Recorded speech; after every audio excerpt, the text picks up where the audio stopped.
tracks of Pandora and Nut.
Good morning from the 3.5 million hectare wilderness wonderland that is the Greater Limpopo Transfrontier Park.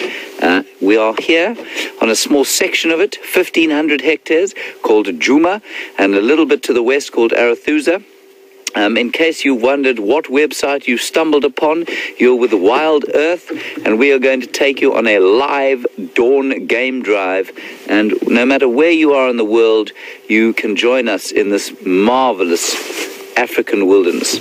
On camera this morning we have Wium.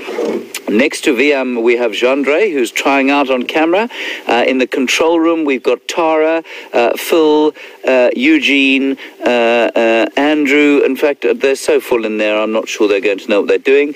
On the other vehicle we've got Brent and Phil. Sorry, Phil is on camera. And our plan this morning is to drive this sort of northern boundary. We're on the northern boundary of the reserve, and we're going to do our best to try and follow up on the Nkuhuma pride, a pride of about 7 lions at the moment, and see if we can't find tracks of them coming into the reserve. If not, well, we'll see what else we can see. The weather today is a chilly 14 degrees for us, 54 degrees in Fahrenheit if you happen to be dwelling in the 18th century. So it's not too bad, and we're sitting up here on a crest, and there's a very pleasant sort of gentle breeze blowing through the land. The leaves are rustling slightly, and I can't hear much in the way of animals. There's some Francolins behind us calling, which is nice, but there's a very fine sense of expectation about the dawn. And so we're going to head off along the northern boundary towards the east, towards the rising sun, and we'll see what we can find. Brent is off in the south trying to follow up on some lions that I think he found last night. We've got tracks going down there, so that's why you haven't heard from him just yet. And that's a Francolin alarm calling there, and perhaps we'll be lucky and find what it's shouting at. Here we go. Please remember, before I forget, we love to hear from you. We love your questions. We love your comments. Hashtag Safari Live if you're on Twitter, or questions at wildearth.tv if you're on the email. Here we go. This is a very angry Francolin in front of us.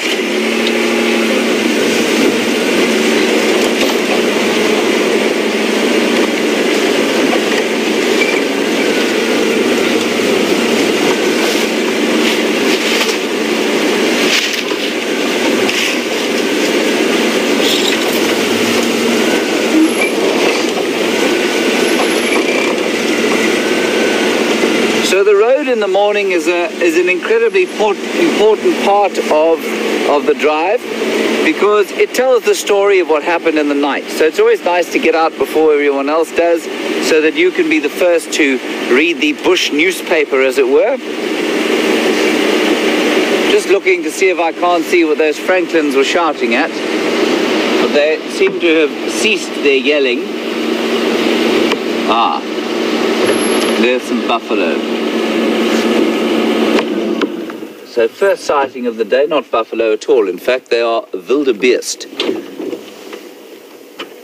And they probably just kicked the little covey in which the Francolins were nestling, trying to gather a bit of warmth. There's an Impala hiding there too. And Wium can see an Impala hiding behind there. Yes, well spotted. Wium's just come back from leave, so he's fresh with renewed view. Now all you can see is just the thorns there. Right.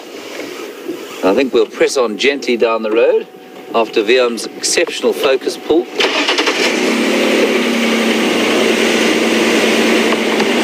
Those lions that you saw last night with Brent were calling all night. And they seem, unfortunately, to have gone walkabout, basically, as we climbed onto the cars this morning. But the Nkahuma Pride was around here yesterday evening, and I'm just hoping that they've crossed south.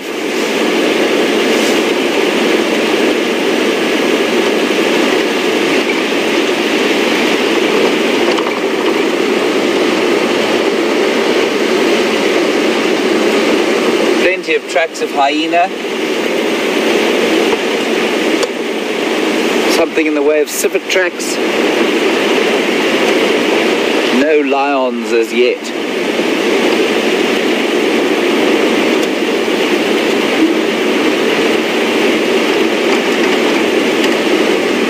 Your picture might go a little bit jumpy as we go through this next dip, but fear not, we shall return post haste.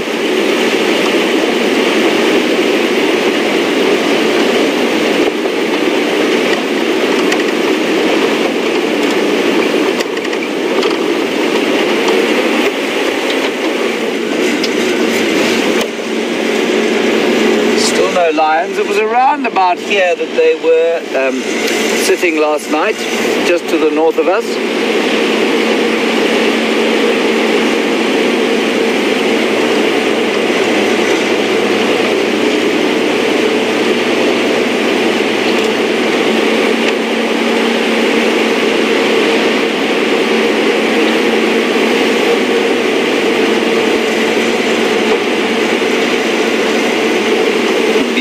Crystal clear morning. I'm just going to stop here while we have a listen.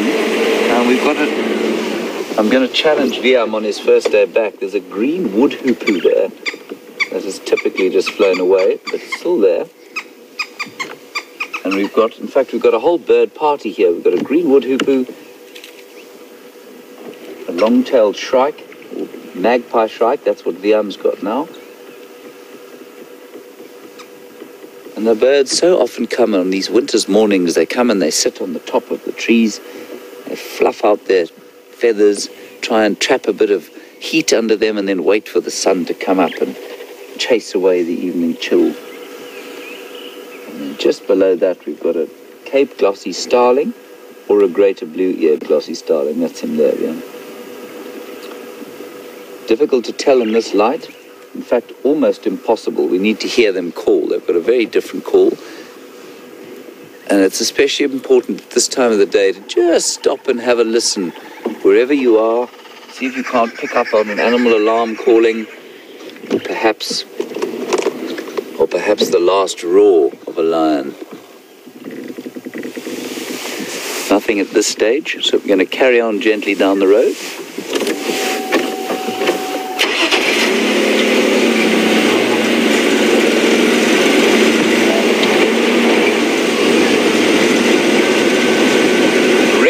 Dove that's just taken off on the road.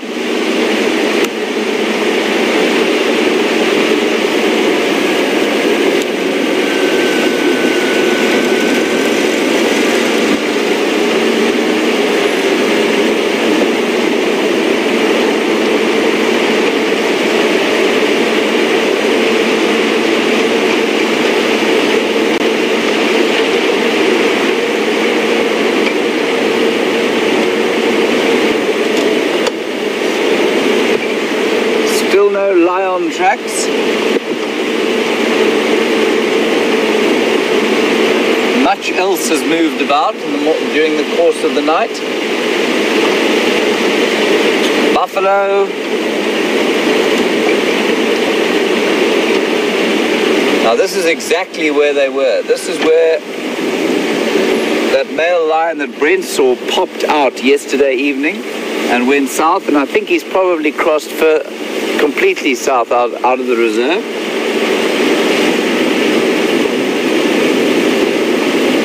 we'll have a very careful look here. There's a little water hole to my left, and that's where they were found.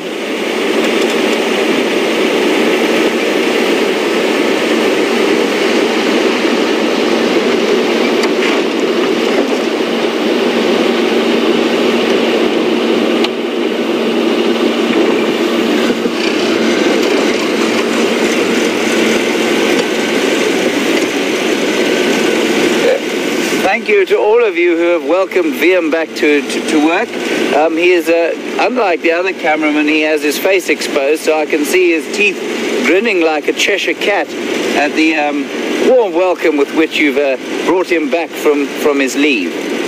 That is his, that's his left thumb.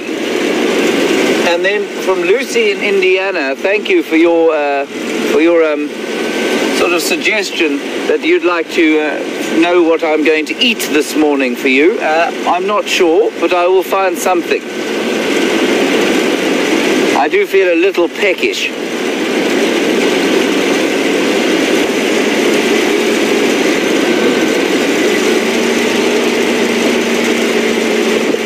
So we're going to drive very slowly up the road and just make sure, well, that's for two reasons. One is because if I drive too quickly, my lips will freeze and I will be unable to speak to you. And the other is that we just don't want to miss any of the tracks.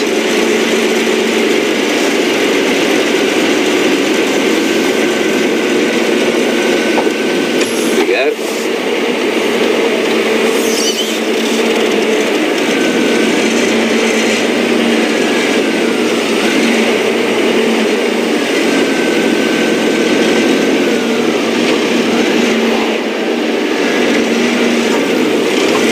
We've got some old tracks from last night here, but nothing very fresh. This is the male that Brent was following.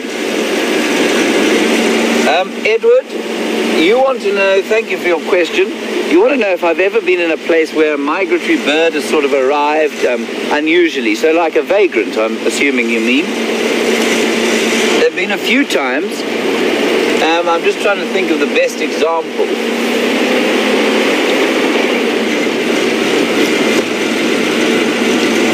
Certainly, in the place I used to work called Impala, one of the birds that arrived there, you'll have to excuse me just looking at the road every so often. One of the birds that arrived there was a crowned eagle, and we didn't normally get them there at all. That wasn't sort of a migrant, but more a vagrant into the area. An arena trogon, also the same thing, very beautiful colored bird. Also not really found in the area too much. Just trying to think, I will keep thinking of that and try and get you a better example. There is the magnificent African sun, popped up.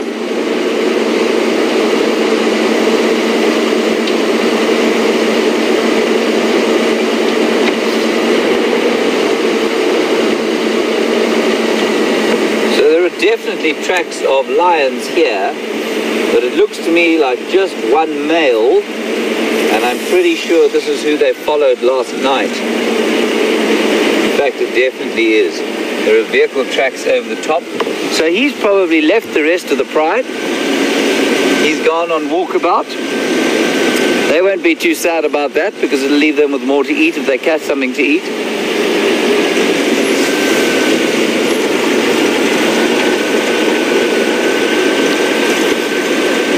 Only the male at this stage.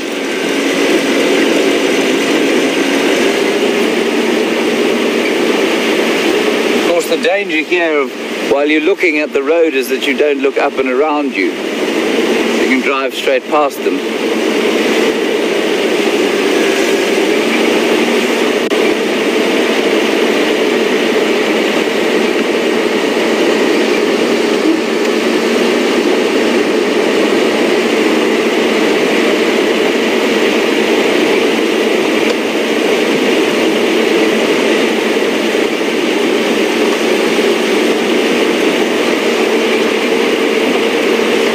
Sun will normally take until about 8 o'clock to genuinely start warming the place up. as we go down into the dips. It's amazing the temperature difference. It's probably about 4 degrees Celsius, 4 or 5 degrees Celsius when we go down into the dips. Very pleasant up here.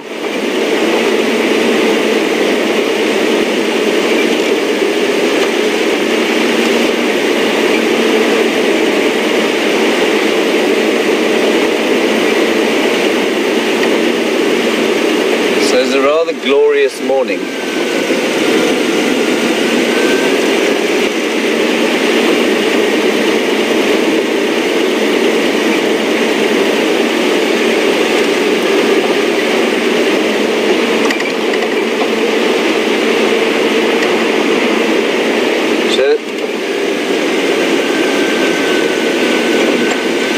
Right, we're going to cross over to Brent and say, you can say good morning to him and he can do likewise. And we'll see you a little while, hopefully with some lions.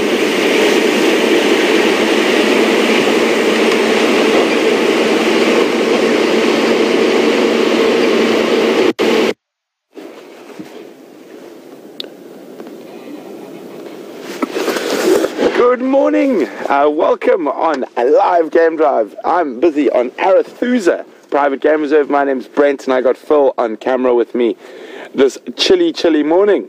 Thanks very much to Chris and B, oh no, gone blank, sorry. But the guys who are on the Zoomies and people who've been watching the Juma cam who updated about that male lion who crossed around 2 o'clock this morning. I actually heard him calling at about 4 a.m. very close to our camp. So first thing this morning was out on those tracks, and unfortunately we followed them all the way across our southern boundary. So that's very unfortunate, but he was around, but he has now disappeared. So we've moved on to Arathusa, and I'm hoping to have a little leopard luck this morning. We haven't seen, or I feel like I haven't seen leopard for a few days, so quite nice. I'm going to try to look for Shadow and Sindile. Hopefully they're around. Hopefully we find some fresh tracks. Other than that, if you are new, welcome. And to all our regulars, welcome as always. And lovely to have you on the back of my game drive vehicle. So we are on a live safari. You're seeing everything that I'm seeing at the exact same time. So that is absolutely incredible. We also are interactive, so you're able to ask us questions about what we see in the bush and what's around us. And you can do that by emailing us at questions@wildearth.tv or use the hashtag SafariLive on Twitter. Well, let's go see what we can find.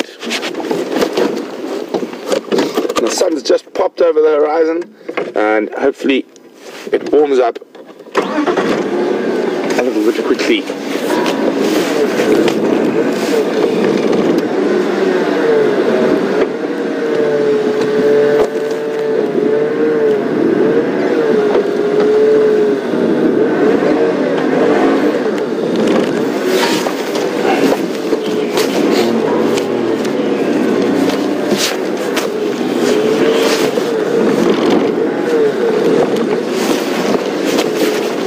Smells wonderful and fresh this morning, even though there is still quite a lot of dust around. It's a much more clean smell than it is at sort of that sunset. And as it gets cooler, or while it's cool, some of the smells permeate more. And I can definitely smell that there've been buffalo around. Sometimes the smell of buffalo dung can hang around for quite a while.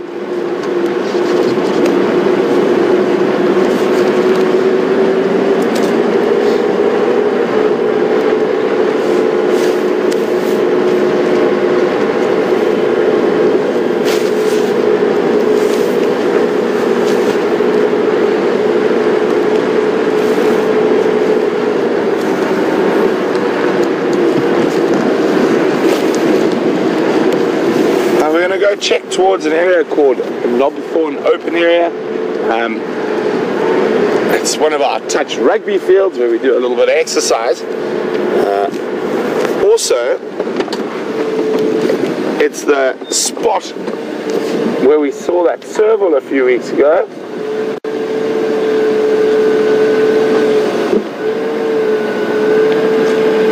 There's quite a lot of tracks there. I'm just trying to see who's who and what's what.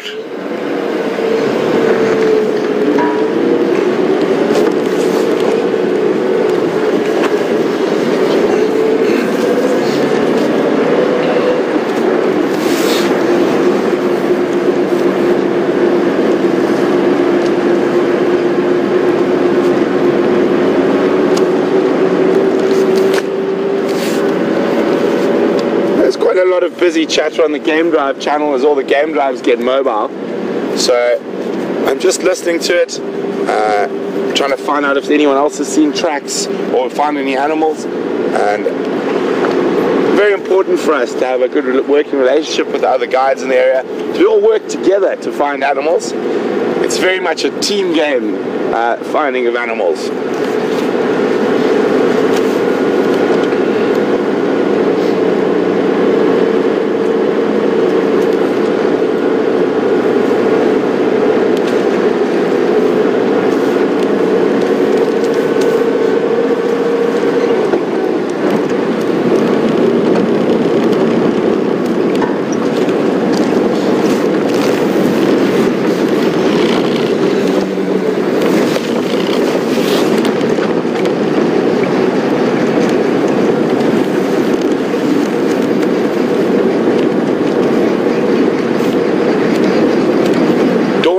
Of the birds hasn't quite kicked in yet. You just hear some arrow mark babblers starting. They're quite far from the road, so keep on moving on.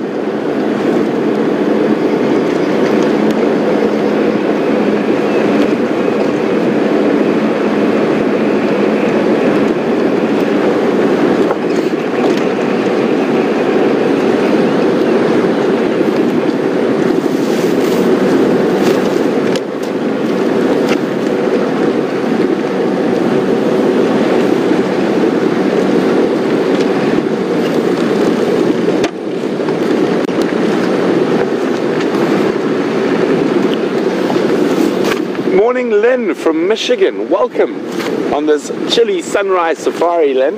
Lovely to have you on the back of the vehicle. Lynn would like to know, would female lions from other prides kill cubs from another pride? Most definitely, Lynn, because if those cubs got to adulthood, they'd increase the size of the pride and put pressure on the neighboring prides if they happen to get big and start taking over territory from other prides. So lion prides, even though they might have the same dominant male, the females will actually fight amongst each other as well and will kill cubs from each other. Thanks very much for that, Lynn.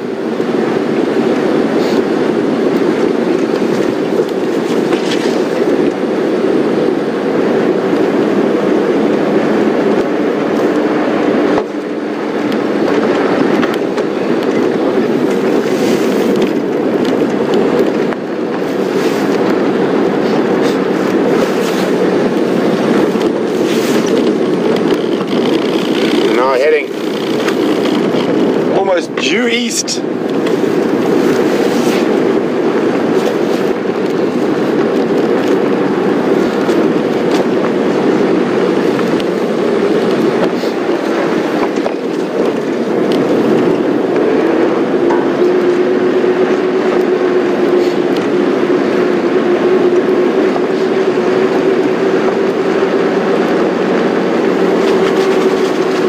Approaching the knobthorn open area where we run around occasionally during the heat of the day to do some exercise.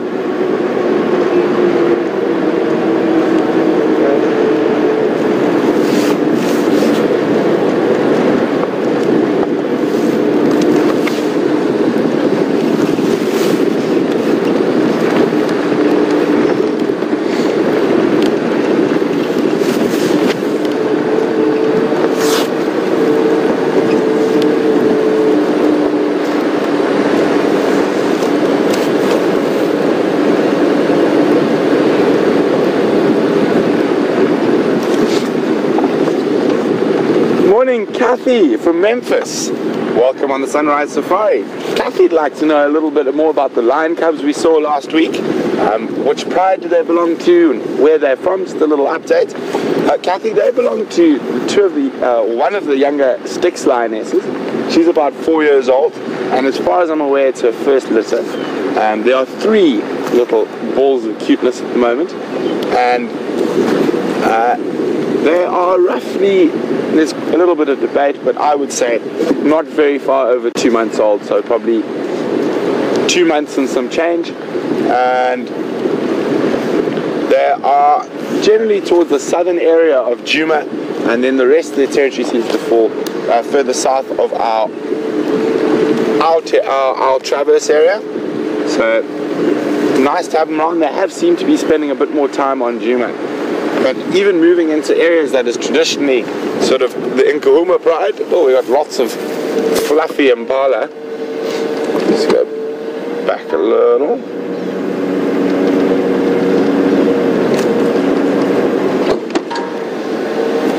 They're not being very cooperative. They seem to be full of the joy of life this morning.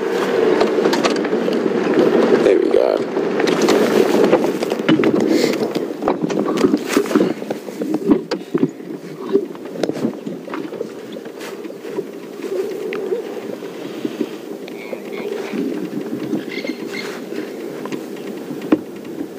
So you can see that very dark colored this morning, and what that is they've fluffed up their hair and trapping a little bit of the sort of cold morning air between their body and those hair follicles. Let me just slide forward. There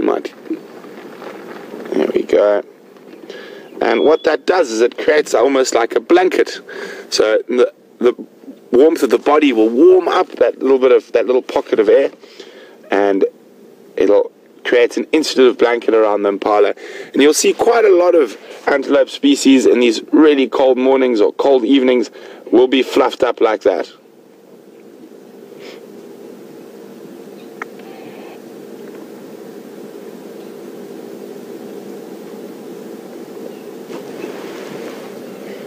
It's always good to just take a few moments to sit and listen quietly at this time of the morning when the predators are moving. Quite often you might hear an alarm call, or they might vocalize. So we're just going to listen for a second or two before continuing on.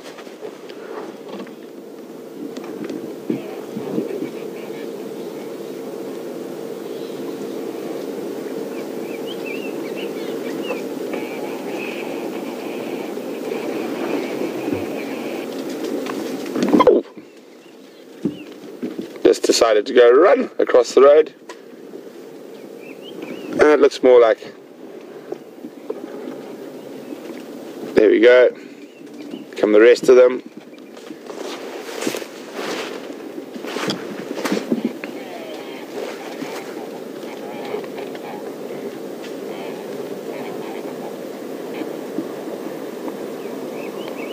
Well, that was quite nice. Just hopping across the road to join the others.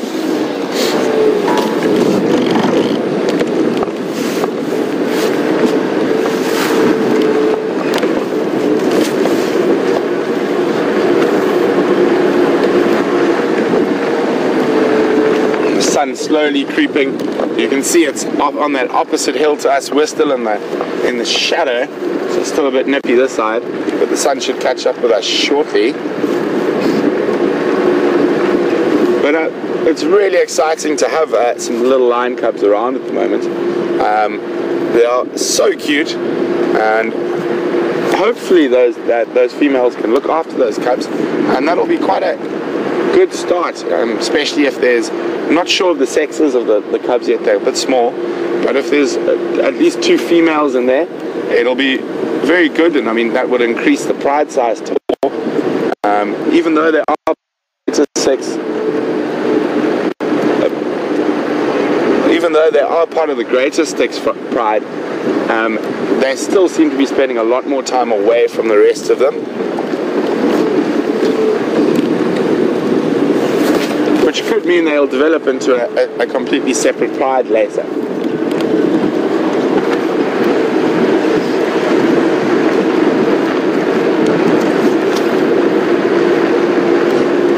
So I think enough of sitting in the shadows, let's go find some sunshine.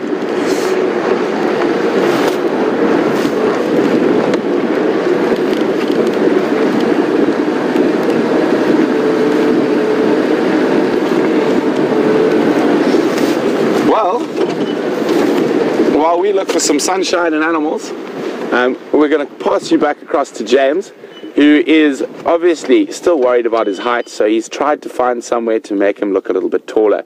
And we'll be back with you a bit later in the drive.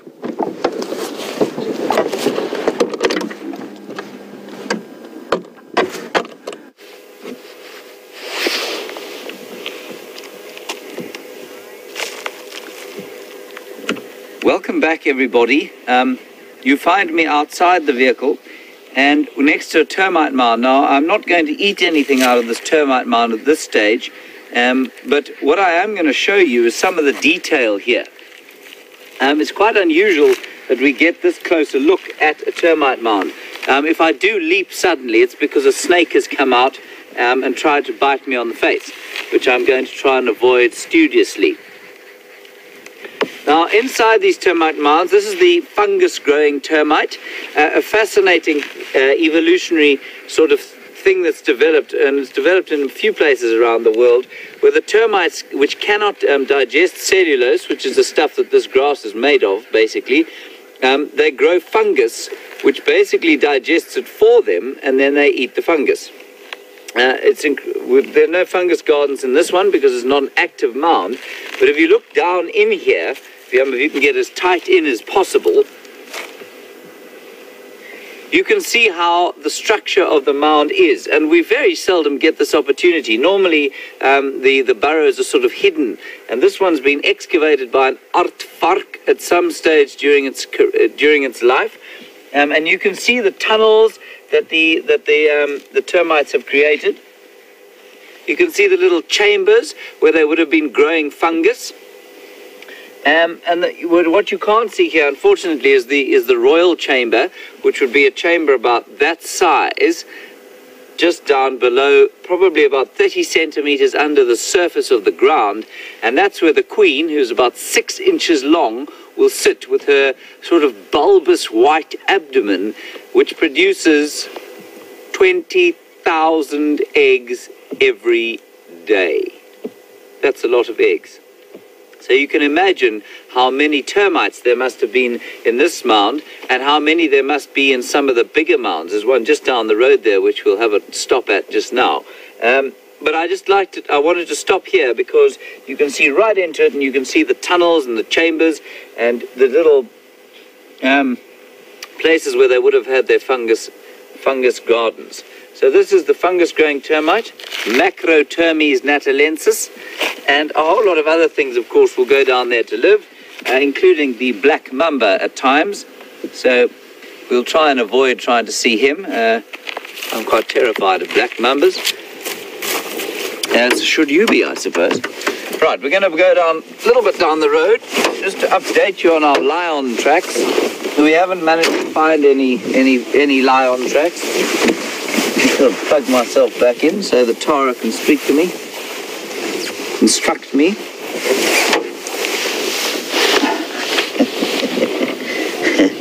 I think I may have tied myself in a slight knot. Anyway, so it goes. We're going to carry on down the road here and see. I am hanging myself. There we go. All right, fear not. We're okay. On we go. So no lion tracks have come across. So I'm afraid I think the Nkuhuma Pride is either to the north or to the east of us, which is a sadness. I shall have a word with them next time I see them. And I'm trying to find an active mound for two reasons. One, because I have yet to eat a termite, and that is an importance, that one who lives in the bush eats a termite at least once. And the other reason, of course, is for the heat that comes out of them at this time of the morning, which is always quite fun on the hands when you've been driving. Now, my next port of call is going to be the Buffelshoek Dam, where a lot of you have named the hippo there Bob. Now, this is, apart from being a ridiculous name, is actually a bit of an acronym for the Bachelor of Buffelshoek. So we're going to go and have a look and see how he's doing.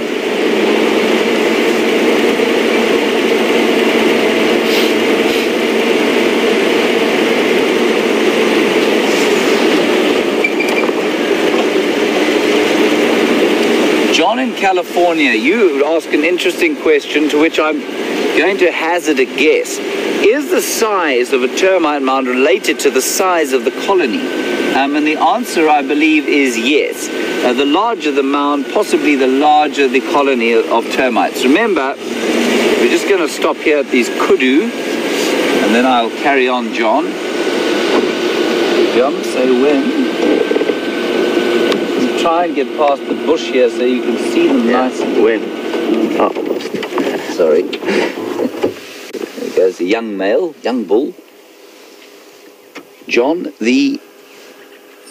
and there's an Impala to our right, but not nearly as nice as the Kudu. John, so termites start off, remember these colonies start off as just 2 termites. A whole lot more in front of us. I'll just sneak forward. Nice. Just 2 termites, John, and then they mate, they start producing eggs, and eventually the female will be, or the queen will be laying 20,000 eggs a day, and the mound will just get larger and larger and larger. And then I think what happens, John, is that just going to stop here and just go down here. John, what happens is that the termite mound may well become dormant, so the queen will die, and so the rest of the termite mound will become sort of inactive, and then it may well be recolonized later. So while some of these termite, oh look at that beautiful Kudu cow, while some of the termite mounds might become enormous with just one colony, others will get bigger through subsequent colonies that come and live in them. It's much easier to move into a huge mound like that if it's already built.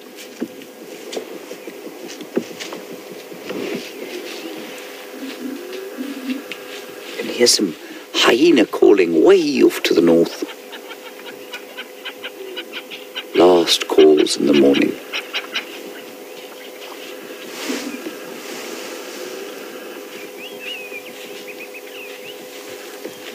A winter dawn chorus starting around us.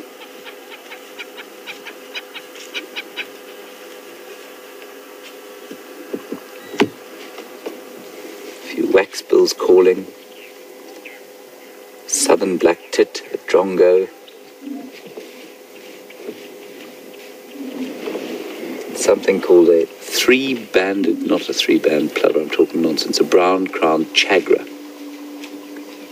They flap their wings and then make a lovely call.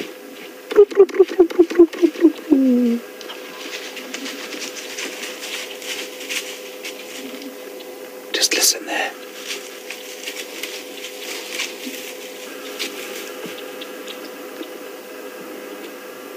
Sounded almost like a distress call from a buffalo. Way off to the north, unfortunately. That's what made the Kudu react like they did. They seem to have returned to their peaceful ways for now. So we're just going to sneak slowly down the road here towards Buffelshoek waterhole. I have been tracing the fate of a lonely hippo bull with whom I feel some sense of solidarity. And so we're going to go and see how he's doing. We'll just slowly roll past these kudu. I've seen lots of kudu in the last few days. They're such elegant, marvelous animals to watch.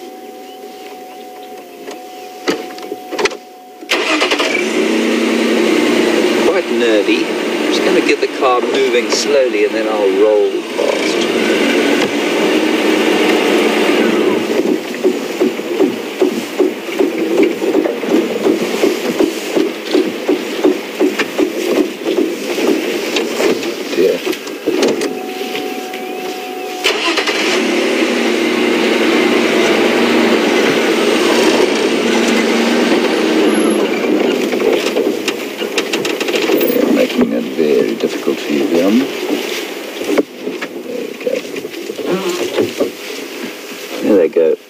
So a young grouping here of cows. That's a young cow with a young bull behind him. And a very little one off just to the right.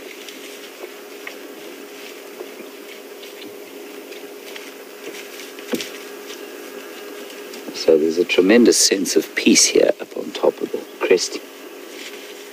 Gentle warm breeze. Gentle kudu. Unfortunately no lions, but lions do tend to disturb the peace somewhat.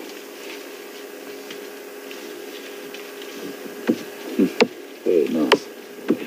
Right, so we'll just gently move on down the road here. Edward, a question of snakes. Thank you for that.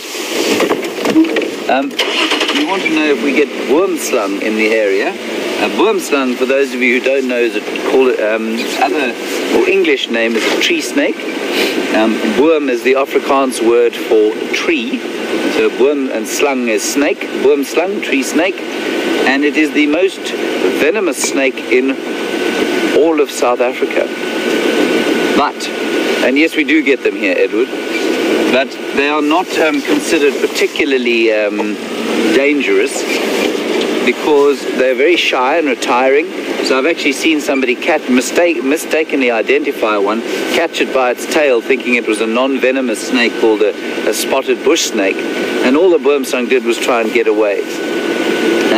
They've also got fangs at the back of the mouth, which means for them to bite you, they've really got to take hold and have a really hard bite.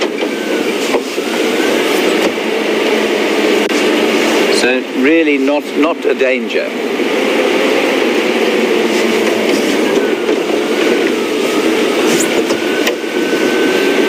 And then a question from John Boy, nice question. Do we have any gaboon vipers here?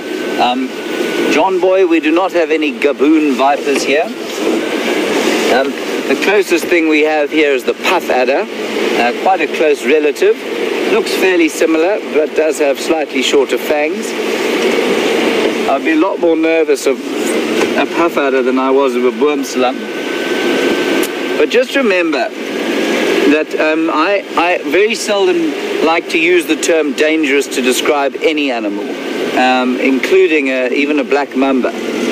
Some animals are potentially dangerous when they become threatened, and the same applies to snakes. So for a puff adder, for example, which is a sort of fat and slow snake it's very fast to bite, but as long as you don't threaten it, they always warn you. They don't bite us because they see us as prey, so it's a huge waste for them to expend their venom, which is expensive for them to make, and the only reason they'll bite us is if we don't heed warning signals. So a puff adder is called a puff adder because it goes psh if you nearly stand on it. And I've nearly stood on 3 or 4 of them in my time, and every time they've warned me, I've moved away, and there's been absolutely no problem. So more people die of lightning strikes in Africa than they do of snake bites, so it gives you an idea of how dangerous snakes really are. They really are nothing to worry about. And it's so often a question people ask about living in the bush, or when they come out to the bush. Well, can we walk? Is it not dangerous because of the snakes? No. You've got far more chance of stepping in a hole by mistake and twisting your ankle than you do of ever being bitten by a snake.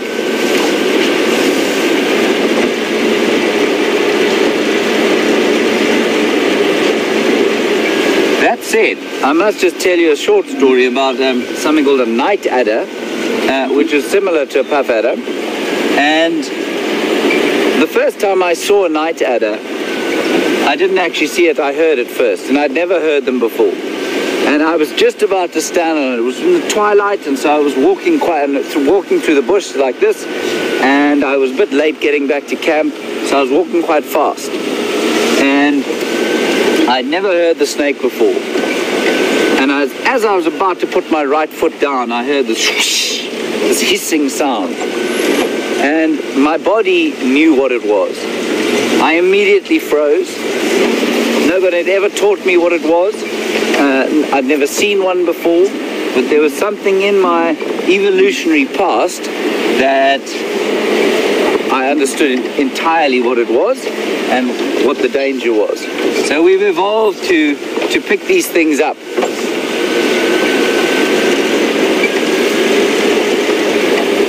Now I can see hippo tracks on the road here, which means old Bob was probably out grazing last night.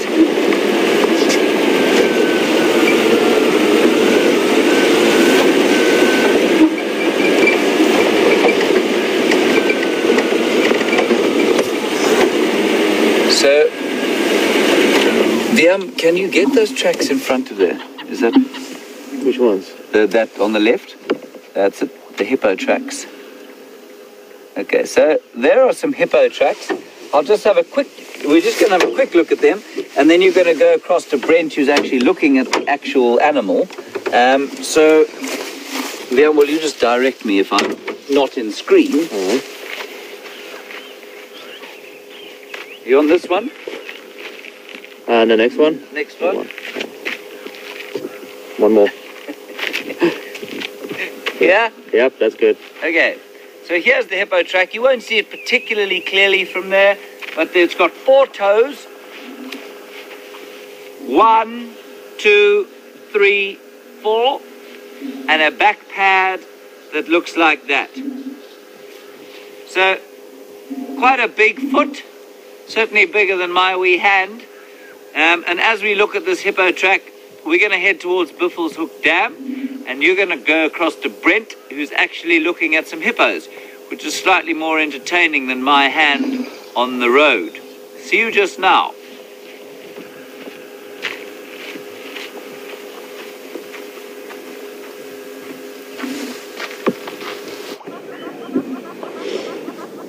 Welcome back, everyone.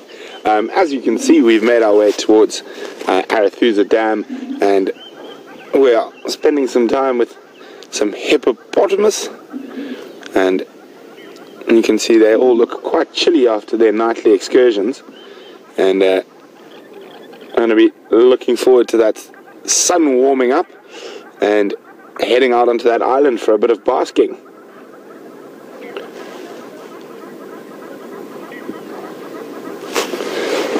So really nice to be here with these hippopotamus. They look warmer than we feel. I'm sure the water temperature is probably a bit warmer than the outside temperature at the moment. But if we have a look, some of them have got quite an extensive layer of vegetation on top of them, especially if we have a look at those ones to the right there.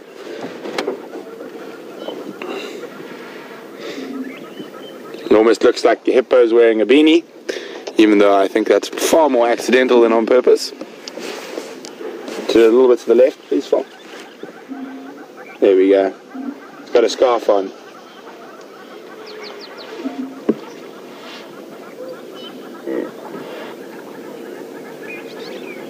Anyone, give us a chortle. Well, this is a nice family group, which differs from that lonesome Buffelshoek hippo. If he had to try come into the water here,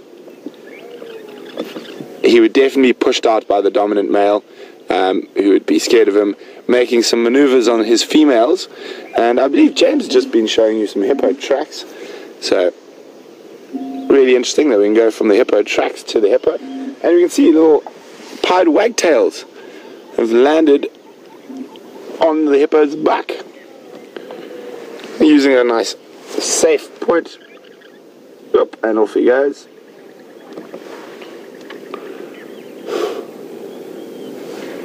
To the next hippo.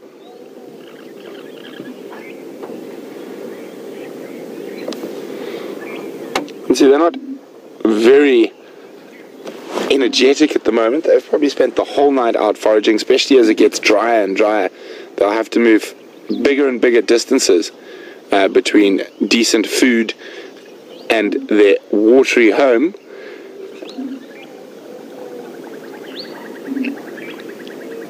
Probably not in this area, but in other areas that I've been, hippo can often walk 20 kilometers in each direction, up to 40 kilometers a night, just to get from water to grazing in the dry season.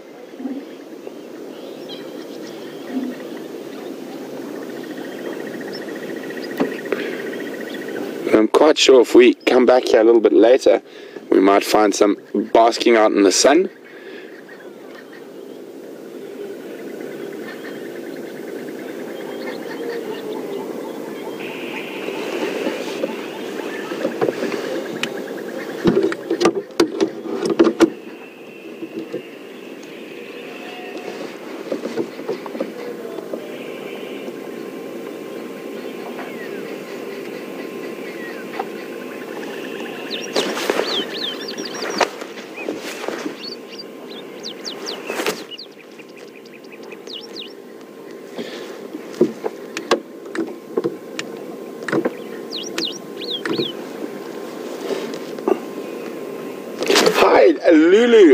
via welcome on this sunrise safari.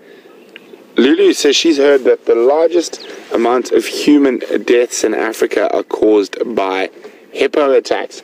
Well, Lulu, from a mammal species, that is true. Hippos, out of all the mammals, kill more people than any other mammal species, and the reason for this is mainly because of the rural communities that live around and are completely tied to the water, and a lot of them, the fishing communities, will have nets and traps, and they move around on these very small wooden kayaks or canoes called makoros, and they are quite flimsy and very easily tipped over.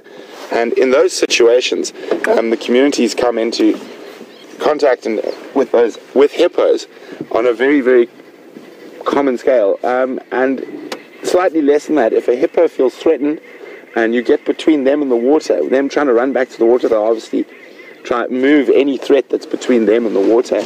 But most of the hippos that kill people will be killing subsistence fishermen that are putting nets out. And there's quite a bit of conflict between people and hippos in rural parts of Africa, because obviously a hippo being big will walk through a net and damage a net, and that quite often affects that fisherman's sort of livelihood and his food to how he can feed his family. So there is quite a bit of human and hippo conflict in rural parts of Africa around the big rivers like the Zambezi, the Kafue, the Okavango, the Rufiji, the Ruvumu, and other lakes and smaller rivers in Africa that have a lot of hippos and have a lot of people living around them. Well, I think we're going to leave these hippos to bask a little bit longer as the maintenance at the lodge starts. So while the guests are out on drive, all the terrible things, they want the guests to have the best experience possible. So all the maintenance and drilling and hammering and all that type of stuff happens during the drives, so as the guests can have the most serene and peaceful experience while they're in the lodge. So before that maintenance becomes too loud, we're going to move on and go help Cedric follow up on some lion tracks that were in the northern section of this drainage line that flows into the dam.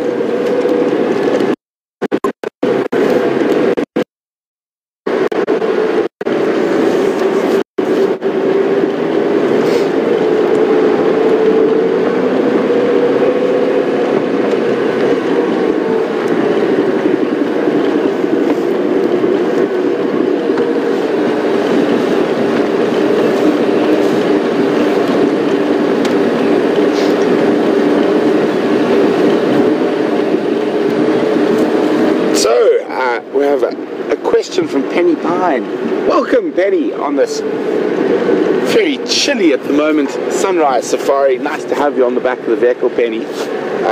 Penny would like to know how fast can a hippo run, and could a hippo outrun me? Penny, I consider myself quite quick, and a hippo would leave me in the dust, probably lap me and overtake me on the 100-meter sprint. To give you an idea, a hippo can run about just over 40 kilometers an hour, which is about the same speed as Usain Bolt, except a hippo can keep it going for quite a lot longer. So even though they look like they're big and fat and ungainly, they are incredibly quick when they're out of the water. So they can definitely outrun me. So I'm just looking very carefully to see if these lion tracks pop out here.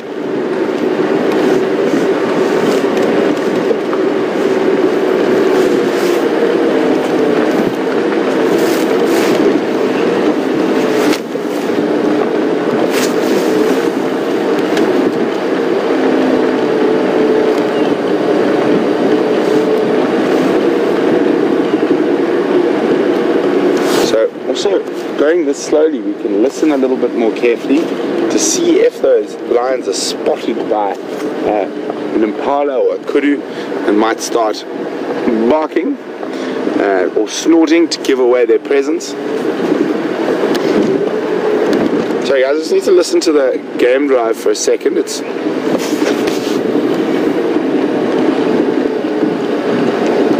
So while we try find out where these lions are, we're going to cross across to Commander Bond, see what he's been up to, and we'll be back with you a little later in the show.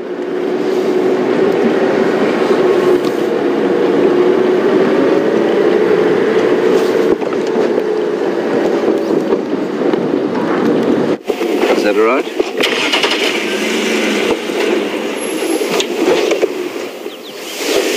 Hello everybody, welcome back to Wendy. Not Wendy, we're on Jigger today. We've come to see Bob. There he is, the bachelor of Buffelshoek. Those were his tracks on the road I showed you just now. He still remains alone in the world. He is not even accompanied today by his friends, the buffalo that often are here with him. So he might just be a sort of chap who likes to be a loner. He might just like the quiet and peace of this area. And I must say, without any noise here, I'm just going to be quiet for about 10 seconds.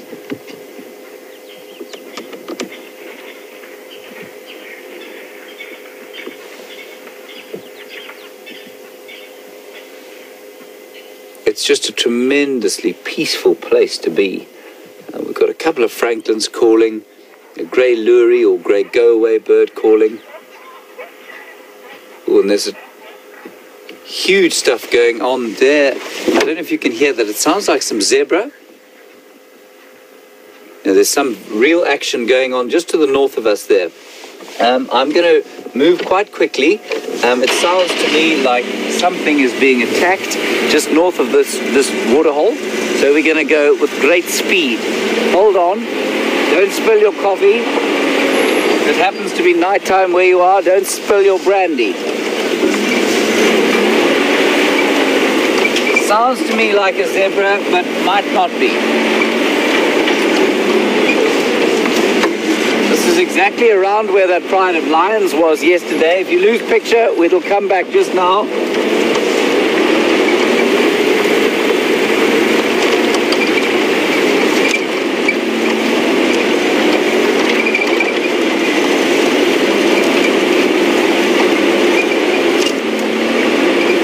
Always important to stop and listen. I keep forgetting that sometimes.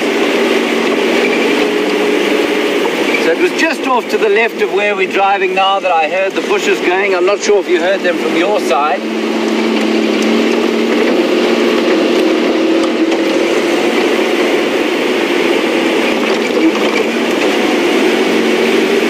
So we're going to stop just up here and have a listen.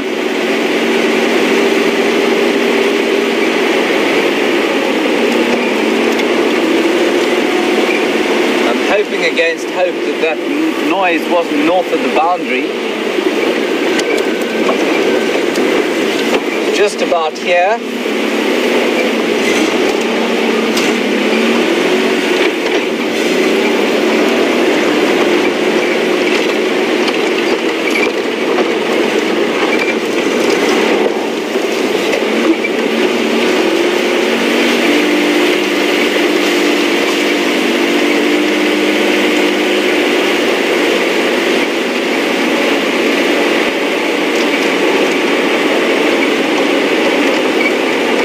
Stop here and have a listen.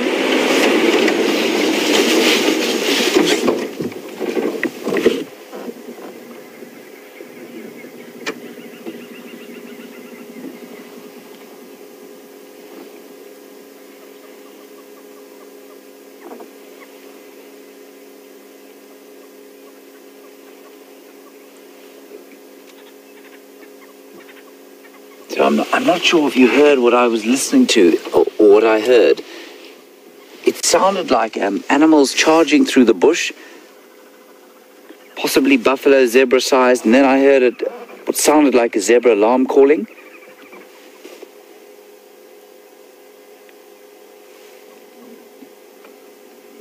There's no sound now.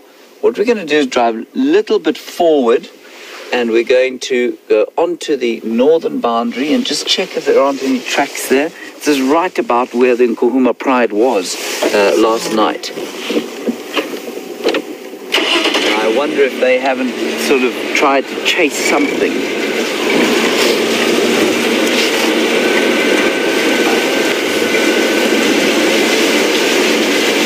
speed at which we went off there. Necessary if we want to try and find things sometimes.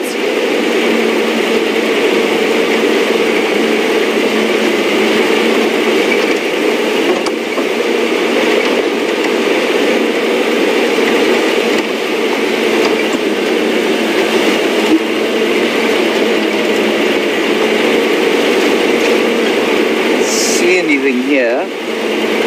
No tracks on the road for now.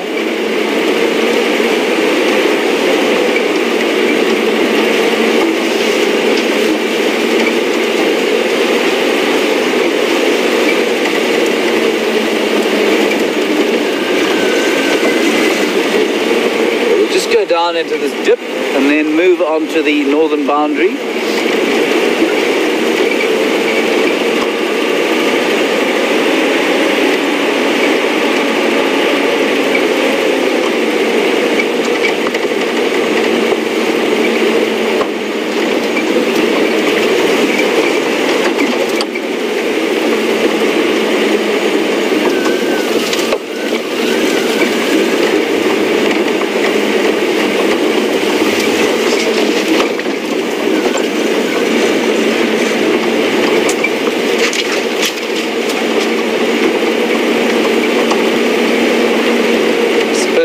Positive of that is old Bob was left to his solitary considerations of life.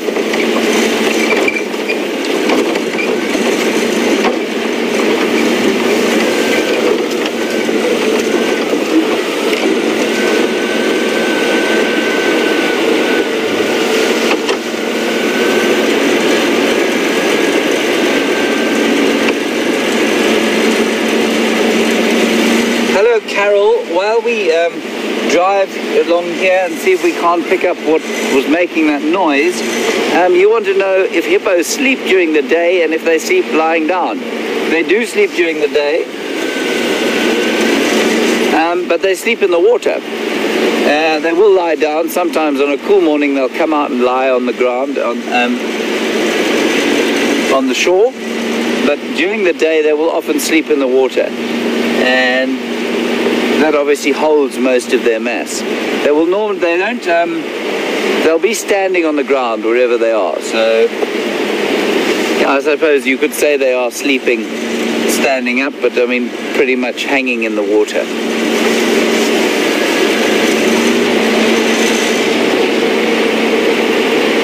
Most frustrating.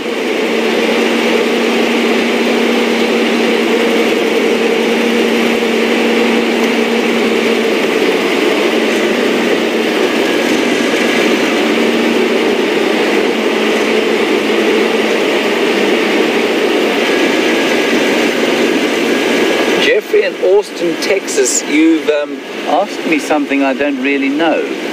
I'm just going to stop here and we're going to have another listen.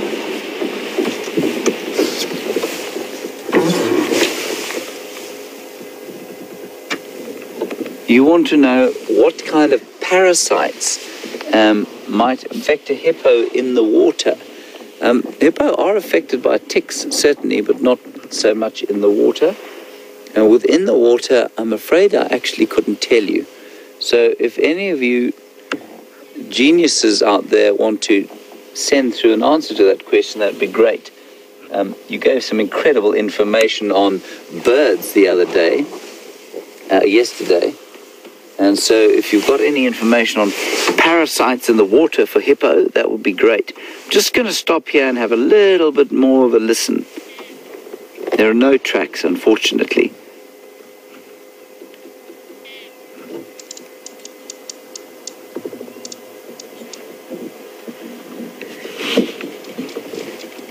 And all I can hear now are a couple of long-billed cromlechs.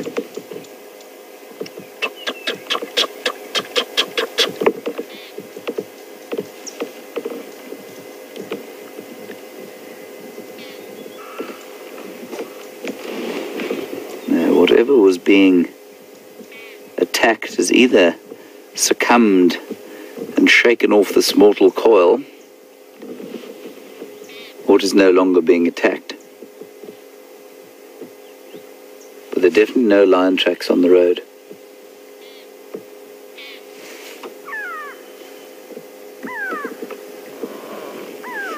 Or any sounds of alarm. It's a grey go-away bird you can hear in the background.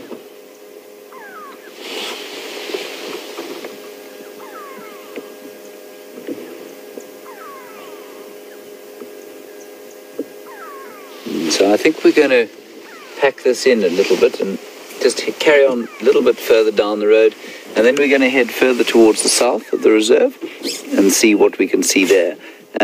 With the reserve this size, once you've covered the boundaries and it seems that it's and you don't see any lion tracks coming in or out, because of the size of lion pride's territories, you can be pretty sure there aren't any unless they've kind of jumped over the road, which is not impossible.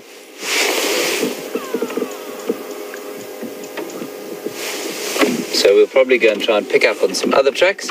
We haven't covered the whole boundary yet. Right, off we go.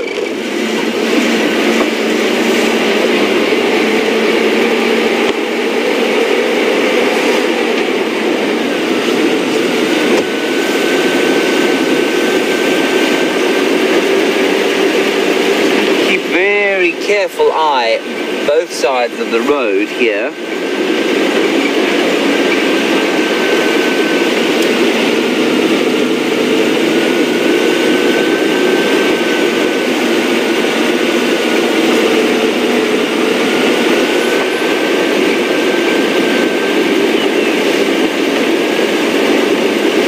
Susie and Rick in Hawaii, nice to hear from you again. I hope the island is sunny, or would it be sunny at this time of the day? I can't even imagine what time of the day it is there, whether you're in yesterday or tomorrow. Anyway, I hope the weather's good. You want to know which is faster, a hippo or a rhino? I would say a rhino is probably quite a lot faster, just given how much more running they do than a hippo. That's not to say that a hippo is slow, though. So, were they to run 100 meters next to each other, and assuming you could get them to run in a straight line, I think you'd find the rhino was quite a lot faster. And they run between probably up to 60 kilometers an hour, a rhino, and I would say a hippo is probably not much faster than 45. And just to give you an idea of that, if you are able to run the 100 meters in 10 seconds, which not many of us can do, in fact very few of us can do, your average speed is 36 kilometers per hour. So even old Usain Bolt would struggle to run away from Bob the hippo. And just to remind you, we do get rhino in this area. Not as much as we used to, obviously, because of the poaching issues.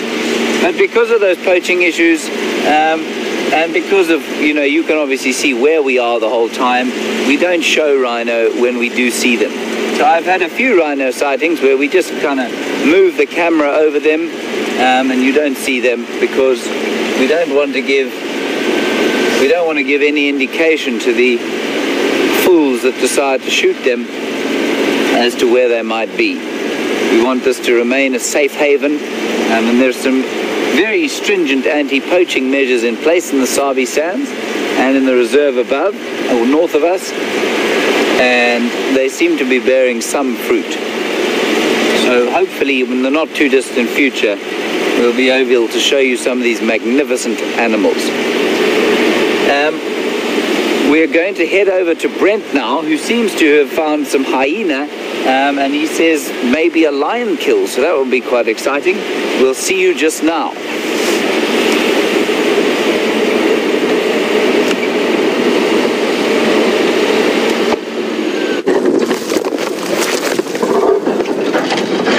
Welcome back, everyone. I've been following on these lion tracks, but I've found two hyenas now. I'm going to try to get you a quick view. And their behavior seems to indicate, they're just in front of us here, the bush is quite thick, that there might be something around here. They're looking a little bit nervous, and a little bit to the right, and zoom in there on my finger.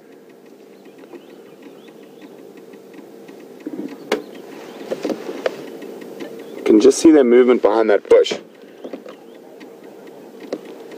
There we go.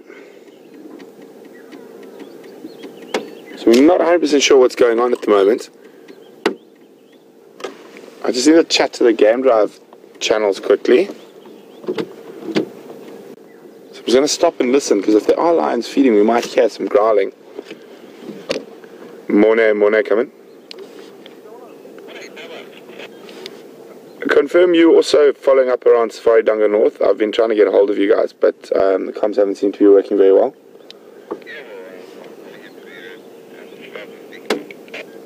I copy. The last encounters I had were actually in the drainage, and now I've got Tuamnisi on the southern side of the drainage, where there's that access off Safari North, I think, towards Eli Alley that goes into the drainage. And they are looking a bit nervous, but no ngala yet.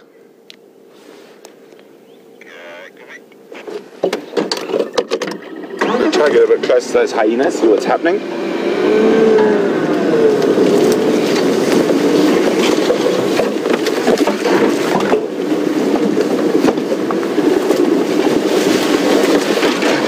So I had lion tracks, there's lion tracks up and down and all over the place, going in all directions. So I'm quite sure they're around here. But it is a very thick block, so we can't move too quickly through here.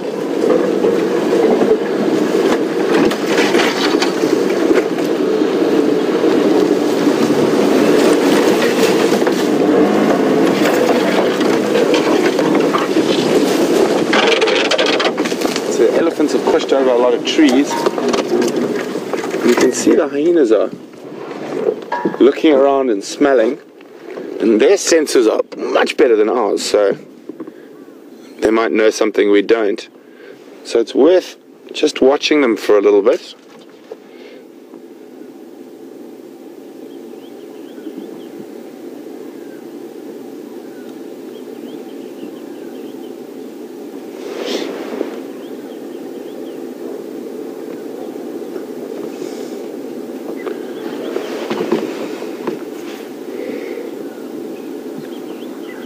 We're just trying to listen.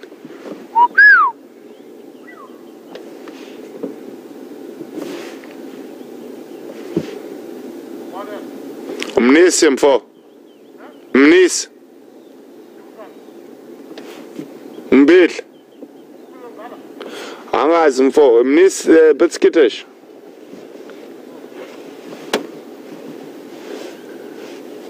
So some of the guys from the lodge are walking on those lion tracks trying to find them, which is what we were doing till we spotted the hyenas.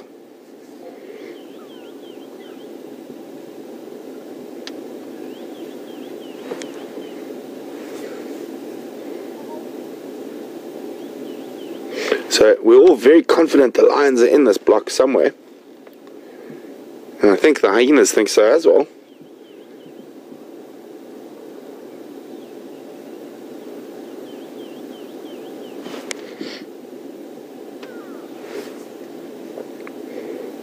See that not moving around a lot, and they're listening very carefully.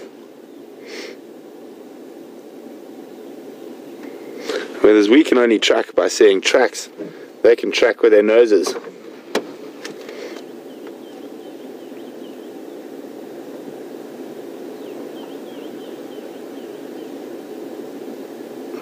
Now it did look like there was a male lion track in this area as well. So that's maybe why they're hanging back a little bit.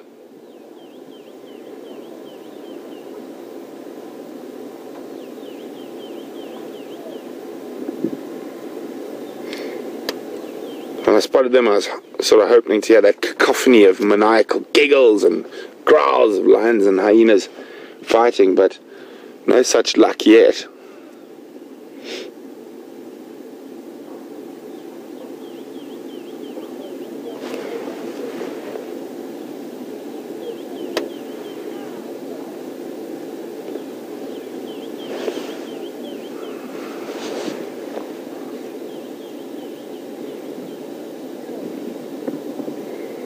Definitely something happening in this area. Now it's time to put all the puzzle pieces together and try to figure out what it is.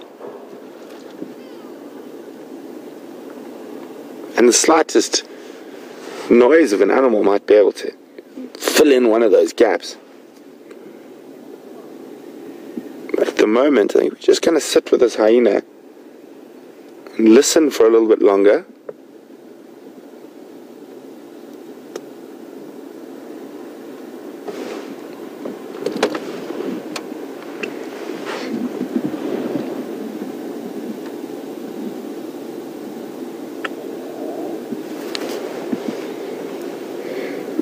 So if we look, the hyenas, just in their general way he's lifting the nose and where they're listening, it seems to definitely be around here.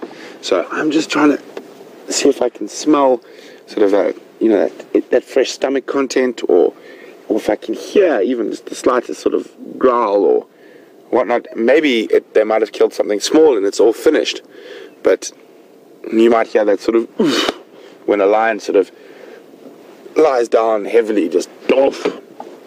So listening for all those type of things.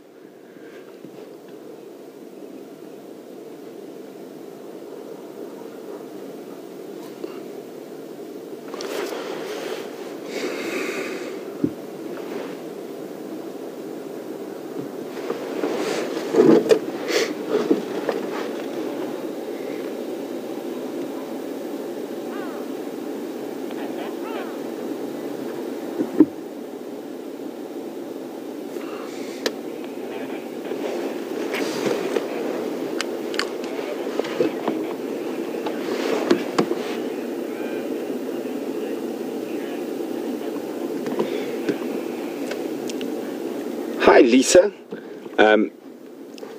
Lisa would like to know if I can just let you know how many hyena are in this area. What I'm going to do, Lisa, is I can only see 2, but from the tracks there seem to be at least 7 or 8. But there's the one we're looking at here, and if I roll forward we can see another. So we'll just have a look at this one here quickly, the one closest to us. So there's one,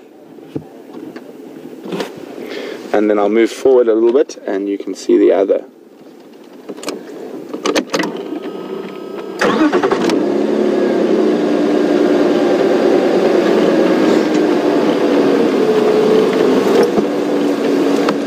And there we go. If you look, it's a bit further away. If you come out to the left slightly and go straight through there, center of shot right now. In that gap, you can see there's a second hyena lying. Now a little bit to the top left. There we go. Just to the right of those little orange, those little orange combretum branches that are in out of focus and shot there, you can see the hyena lying behind. And it's amazing how sometimes we're between a really small area of roads and there's tracks everywhere, and there's 3 of us in this area trying to find out what's happening here, and the lions are definitely one-upping us at the moment.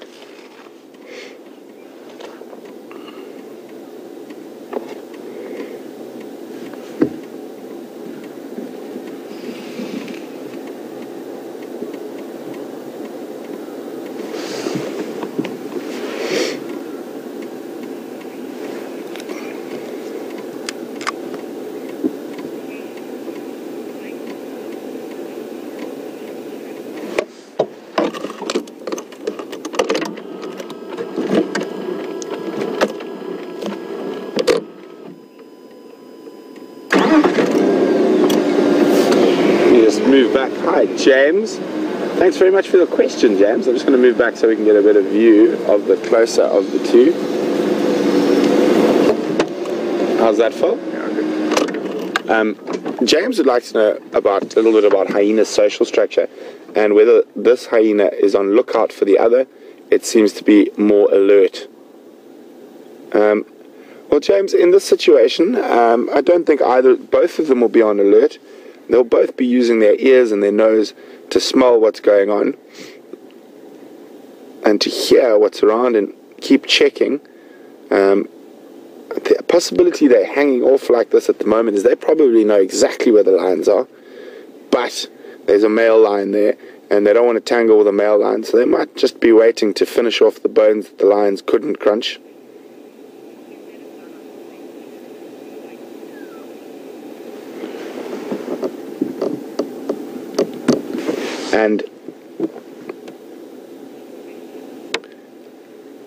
But generally, the social structure of hyenas is an amazing thing and quite complex compared to most other predators.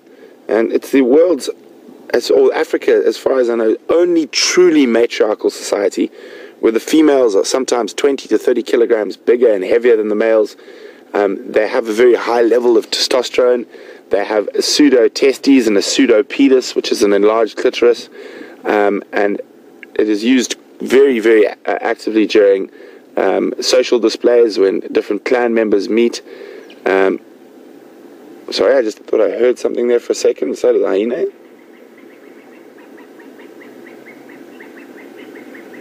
Nope. And it's sort of the sisterhood, the hyenas, their social structure, and also, unlike some of the other social carnivores, like lions in particular, hyenas will only nurse their own offspring. They will not nurse other clan members' offspring, and there's a very, very set social hierarchy and complicated greetings and displays and scent marking that go along with hyena.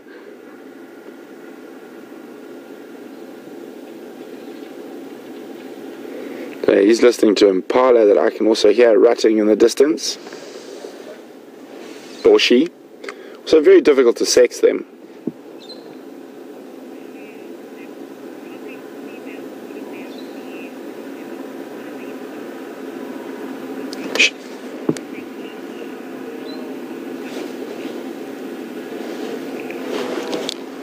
Ngala audio.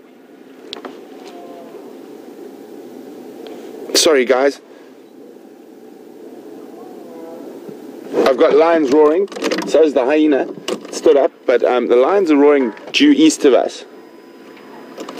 And you just heard everyone who's been sitting here quietly listening. I just heard about 3 different vehicles start up, and all of us are now going to try and get into that area where that lion is. So hold on, I'm just going to try and get out of the block here to the closest road. So just bear with me for a minute or two.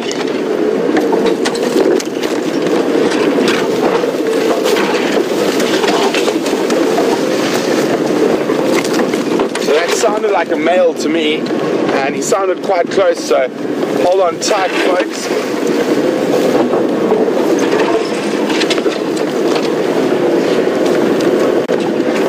See what I was saying? It's not only your eyes and that help you find animals. Your ears can be just as important. Oh, let's find a gap through here. If not sometimes more important. So I was saying, normally what happens when we're quiet like that, we're listening for alarm calls. But sometimes we're really lucky and the animal will actually call and let us know exactly where they are. Well, more or less. Now it's up to determine how good our hearing is. Let me just get onto this. There should be a road around here, if I remember correctly.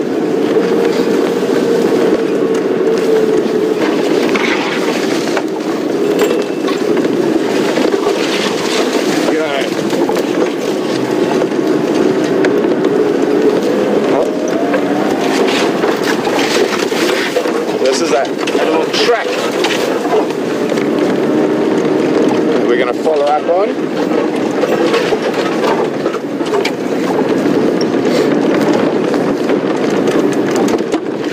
Whee! Round and round the termite mound.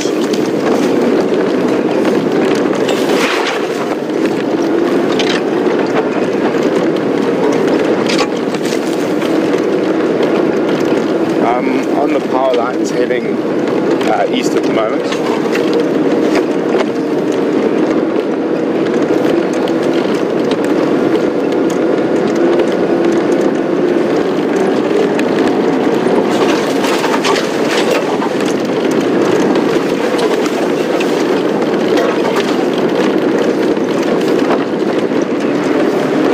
apparently she's moving quite quickly. There we go. We've just caught up.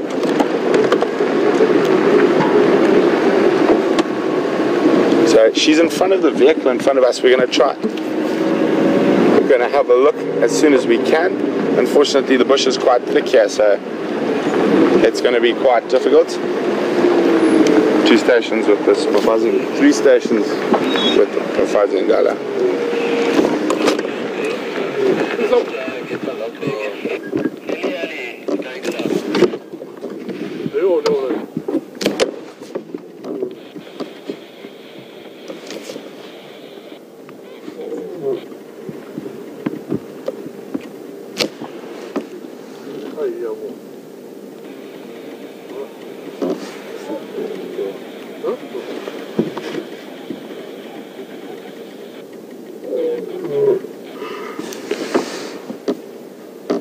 So it looks like she's looking for the rest of her pride.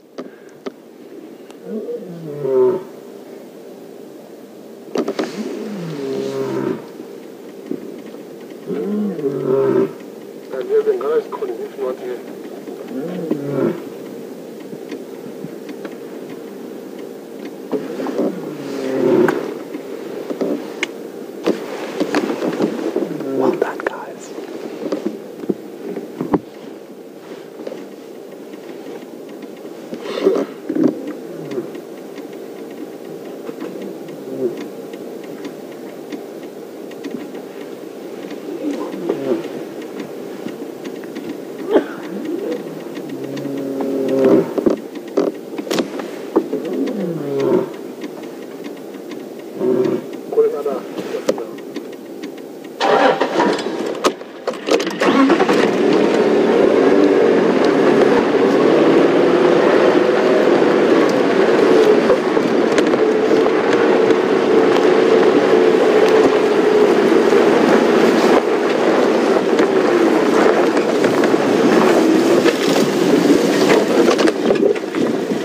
So she's looking for the rest of the pride at the moment.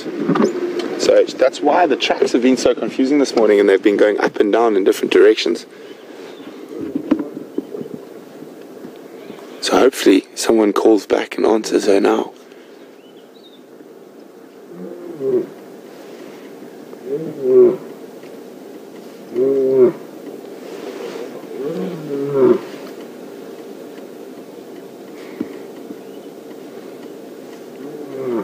So if any of you are new or just logged in, I'm not sure which pride this is, but we're with a single lioness who's trying to find the rest of her pride. And this is live. We're watching this live.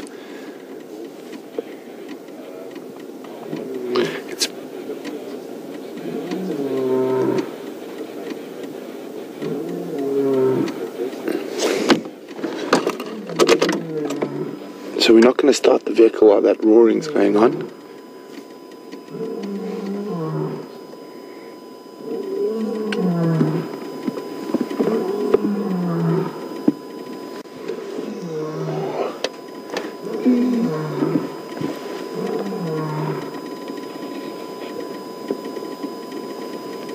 A bit better than my impersonations.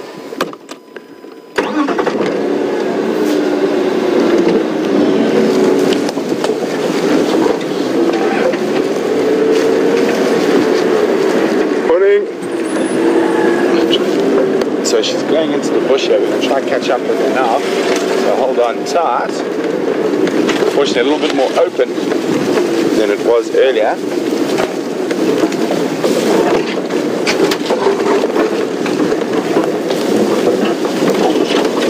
Okay, we're just going to have to watch this one here, Phil.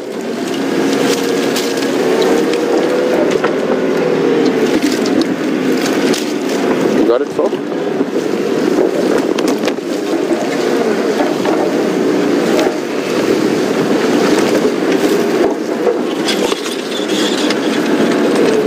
Here up ahead.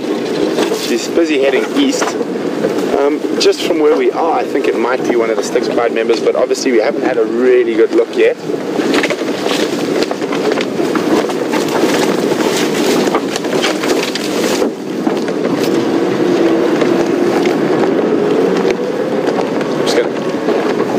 So she's jogging. She might have heard in a call now. Wow.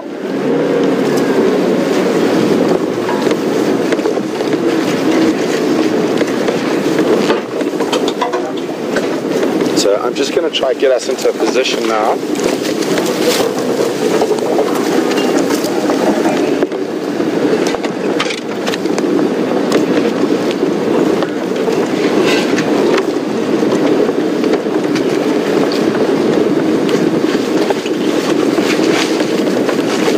Gilly from Wisconsin. Gilly would like to know, might she not be calling cubs? Gilly, I've just had a brief view, and I don't think she's lactating, but Gilly would also like to know, would this be a very different call if it was for cubs? Gilly, most definitely a very different call for cubs. She wouldn't want to advertise loudly like that because of hyenas and maybe possibly other lions in the area. So her call then would be, for cubs, would be quite soft. It'd be something like this. Oh, oh, oh. And that's a little contact call. I don't want to do it any louder while she's close in case she gets confused with me and comes to visit. But that would be more of a contact call when animals are much closer.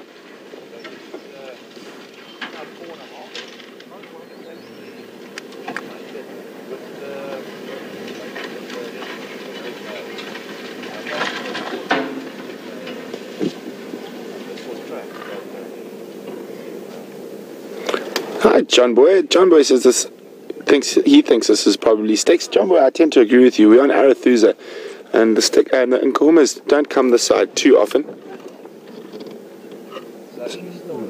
No, she's still calling again, and she's not going in a set direction. She's changing direction constantly. She's going east, she's going south, she's going north.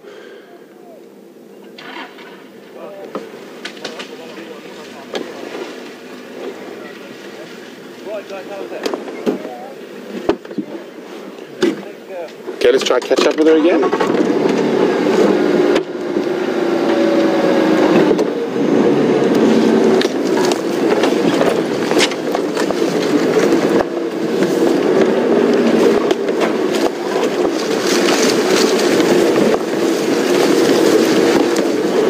So she is going through the bush, making it a little bit more difficult for us, not moving down the road.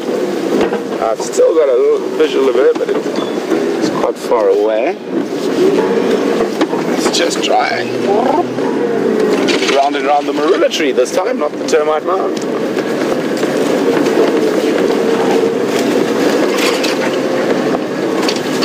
And there is another road up ahead here that we're going to try and get onto.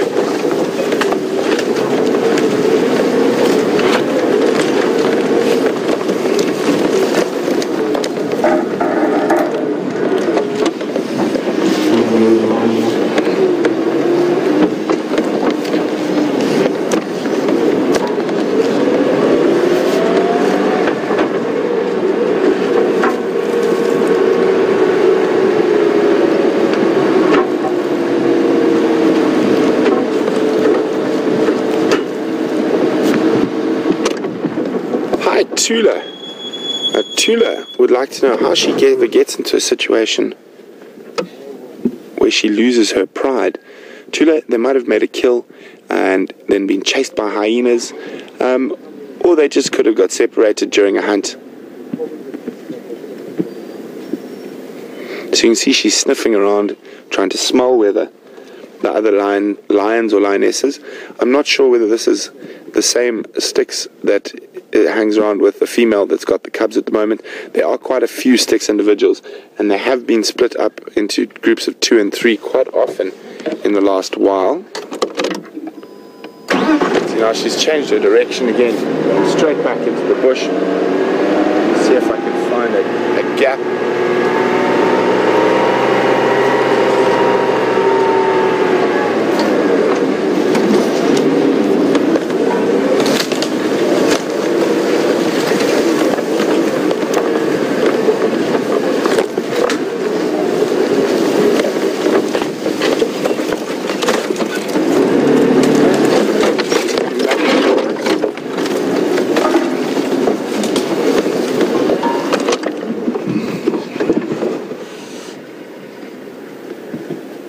So she's smelling around, trying to smell, and she's obviously... I'm going to keep quiet now.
Guys, we're going to try to get around again.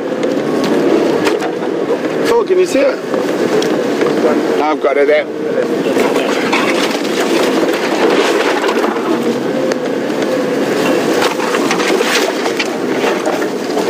Hopefully she stays in this relatively open Cambridgeian woodland and doesn't decide to go into those terrible monkey orange thickets.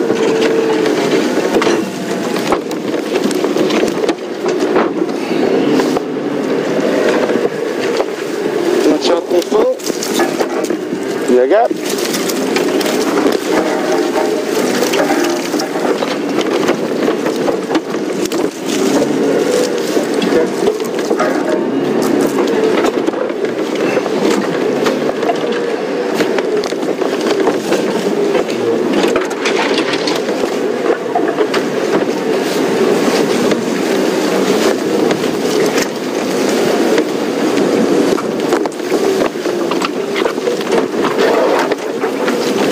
Sherry.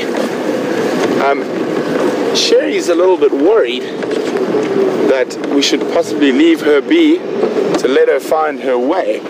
Well, Sherry, lions obviously are very used to us in this area and we spend a lot of time with them.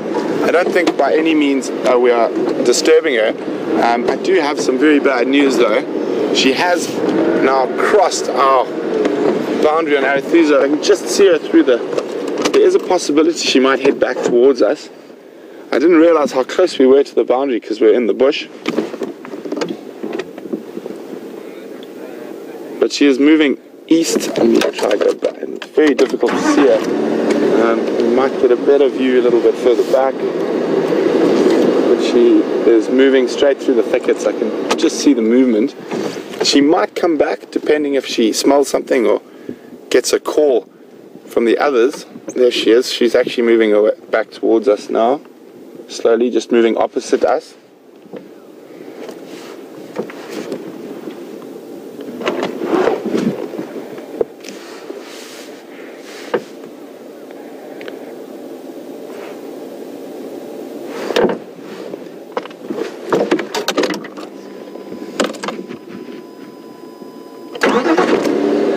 Okay, I'm just going to keep an eye on her.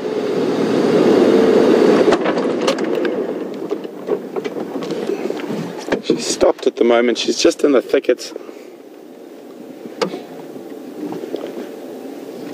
Let's see if she calls again.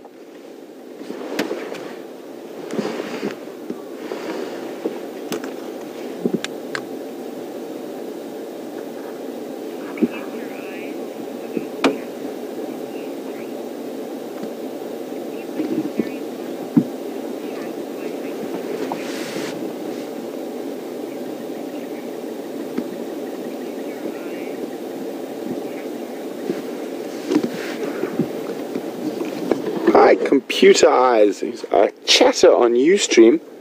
Computer Eyes would like to know, she looks very vulnerable when she's by herself like this, vulnerable to attack by hyenas. Is this true? it is to a degree, but the hyenas would probably ignore her unless she had some food for them. So if she was on a kill, it would probably be thus. By herself like this, she'd probably get away from them without too much difficulty. So we're just going to spend another minute or two here. I can just make out her outline, but it's very, very difficult. You just see the occasional sort of tail flick or ear movement through the bush. I can't even make out her body. Just through there. I'm going to listen for a few seconds, see if she calls again or maybe possibly heads back towards us.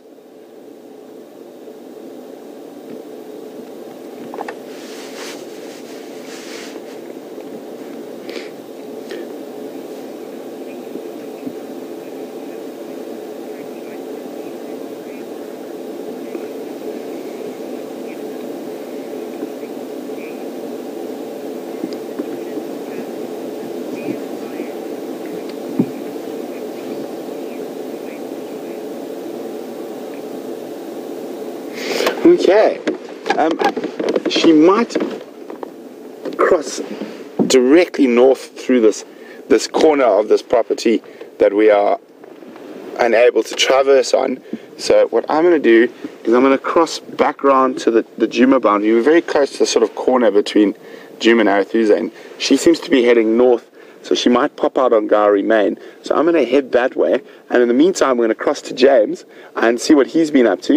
I think he's also been hearing some lions, so it could be quite interesting to get an update from James about what's been happening in the northern part of the reserve. So we'll see you a little bit later. Hopefully we can find this lady again.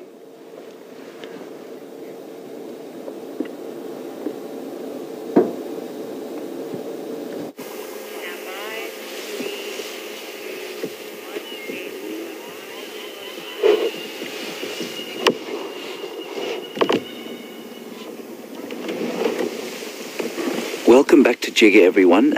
We're just sitting here quietly sunning ourselves like some squirrels and some mongoose, listening to two male lions that were calling just to the south of us, unfortunately again off the reserve. And from what it sounds like to me, the lioness that you were watching with Brent seems to be heading towards where those lions are calling. Now, we've been sat here for about 5 minutes, hoping they'll call again. They really are not too far from here. We're at the Twin Dams waterhole. It's just off to our north. We're not going to go up there just yet because there are some guests having their morning coffee there, and they don't wish to be filmed having their morning meal, I think. None of us are at our best in the morning. So we're just going to sit here for possibly another minute or two and just see if they don't call again. I said earlier that the prides often are quite relieved when the males are not around, and that's because the males steal all the food, but they do add a certain amount of protection. But the only time I've actually seen prides hide from males who dominate their areas, mainly because the females are not in estrus. So the only time that the pride will actively seek out the males is probably if they're looking for protection. So if there are other males around, they feel more secure with the dominant males, and also if they are in estrus. So if the lionesses are in estrus, they'll seek out the males. But otherwise, they can spend extended periods away from each other. Unusual that the males would be calling at this time of the day. Starting to warm up, so I suspect that what we were hearing were the sort of last calls, and there may be some sort of territorial dispute going on here that they're calling during the day. I have heard males calling in the middle of the day, hot summer's day before, but that's only when there's a real territorial dispute going on.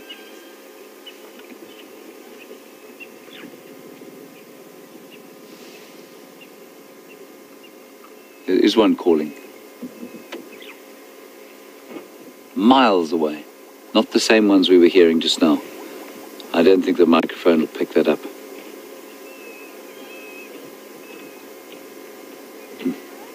All right, we're going to do a small loop around, head back towards Twin Dams area, and just see if we can't find something, maybe a couple of interesting birds there, And then I'm going to head back towards the sort of eastern sector and try and pick up on some leopard tracks. Given that I think the lions are probably off the reserve at the moment. Right. Here we go.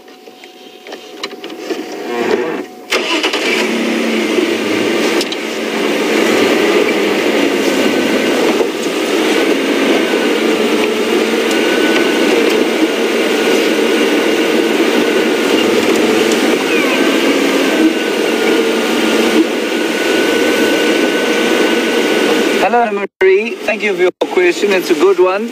It's a good one because it's not an easy one to answer, which I quite like. You've asked how far could the pride, apparently that lioness is looking for a pride, and how far away could they be for them to hear her calls? It depends on how she's calling. I obviously didn't hear her. A full-throated roar will travel 5, 6, 7 kilometers depending on the atmospheric conditions. And depending on the amount of bush and the time of the day, the amount of moisture in the air.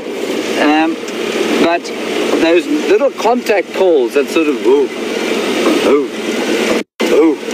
noise. Careful the aerial there. I just decapitated the aerial. Don't worry, it's back. So those little contact calls, not very far. I mean, for us, we can probably hear those at a maximum of about 100 meters. So a lion's hearing, which is possibly, I'd say probably double as good as ours, say 200 meters. So, I mean, that's a fair distance. That's about, I'm not sure where you are, Anna Marie, but that's about 660 feet. So it's quite far.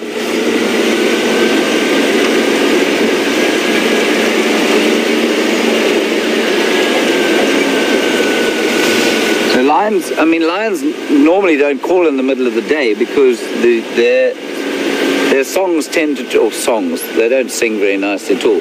Their calls tend to travel far further at night time when the air is a bit thinner.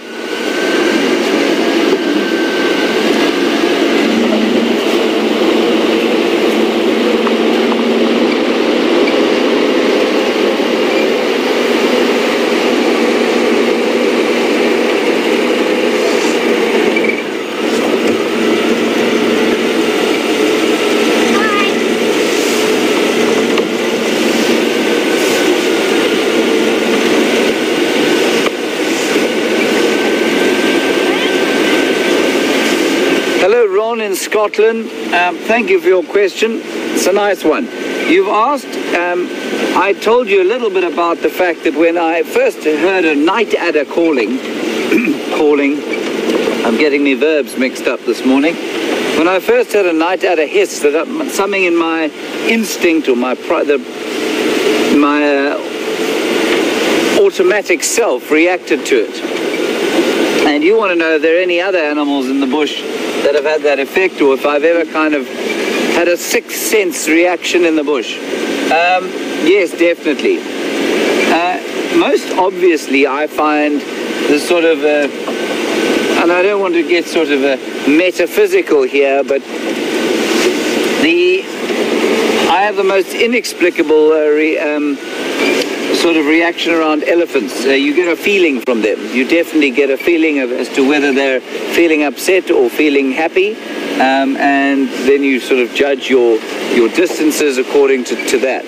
So we had a wonderful interaction with the elephant yesterday evening, mainly because she was just very clearly fairly confiding, and you just get a sense from them, I find, straight away, whether they're feeling stressed or not. Just as soon as you see them, you get a sense. Then I certainly haven't had you do get the odd experience where you stop and if you're tracking a predator, for example, and you get a feeling that you are being watched. And I had that the other day. I was walking along a road. Scott and Brent were out on drive, and so I went out to have a walk, and I picked up on some leopard tracks, and they looked pretty fresh, and I was tracking them along the road, and about 20 minutes later they went off the road. and something in the back of my neck, something in the back of my neck stood up. And I looked to the side, as the tracks disappeared off the road, and there she was watching me. She was sitting on top of a termite mound looking at me. I don't know how long she'd been looking at me. But definitely something, so if you're in tune to it, you can definitely pick up that sort of a, I mean, one doesn't like to use the word extrasensory, but there is something extrasensory about it.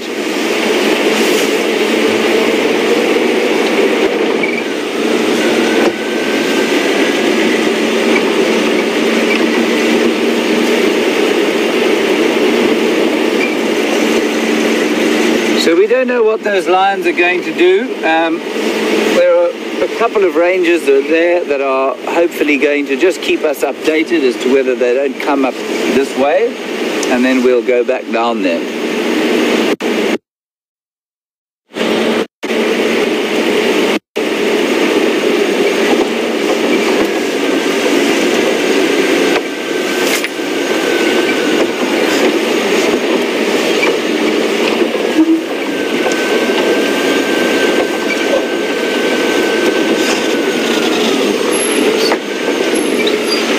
Diane from Michigan and others who've sent through some information on ticks, not on parasites for hippos that they get possibly from the water. Really nice information, and thank you for it. I really appreciate the time that you take to inform us all. The main ones from the water, if I can get it correctly, are things like liver flukes and possibly tapeworms and that sort of thing that will affect hippos, and they'll get them from the water, as opposed to the tick-borne stuff which they'll get when they go grazing in the evenings. Great. Thank you for that, Diane, and everyone else.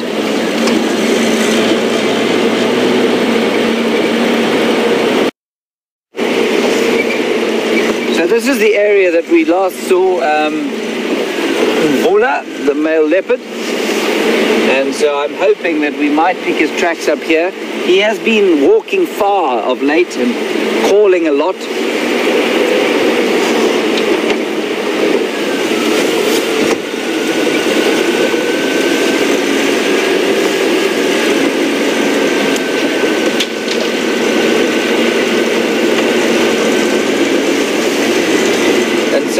And there seems to be sort of a territorial dispute at the moment, so he's been walking far and wide trying to protect his old domain. Like I say, I've been told that Mvula is 10 years old. I've yet to see any definitive evidence of that, and to me he looks much older. So I think that's why he's feeling the pressure at the moment. And then, some further information on the parasites, and I love discussions on parasites because they're really quite crucial to our survival. We don't know how many parasites actually affect us on a daily basis. There are millions. So information says that those hippo are fairly immune to the parasites that are in the water because they've evolved to sort of deal with them. And I think you would be astonished if somebody, a doctor or medical person, were to give you a list of the number of parasites that survive on your body and in your gut. You'd be absolutely astonished. And one of the major things with animals that inbreed is not so much the risk of if you're a lion of being born with perhaps six claws instead of 5. The major thing with inbreeding is disease resistance. That's why so many animals have evolved to avoid inbreeding at all costs, because without the genetic diversity, the disease resistance and parasite resistance goes out the window. And I mean, there's even some fascinating research done. I'm quite fascinated by human interactions and the reasons that we're attracted to different people. There's quite a lot of research that says that a person that smells nice to another person is actually resistant to a whole different suite of parasites. And that's why you might be attracted to somebody who, to you, smells very nice. So they might be totally resistant to a whole different group of parasites to you. Oh. Sorry about that. False alarm. Thought there was something interesting on the road.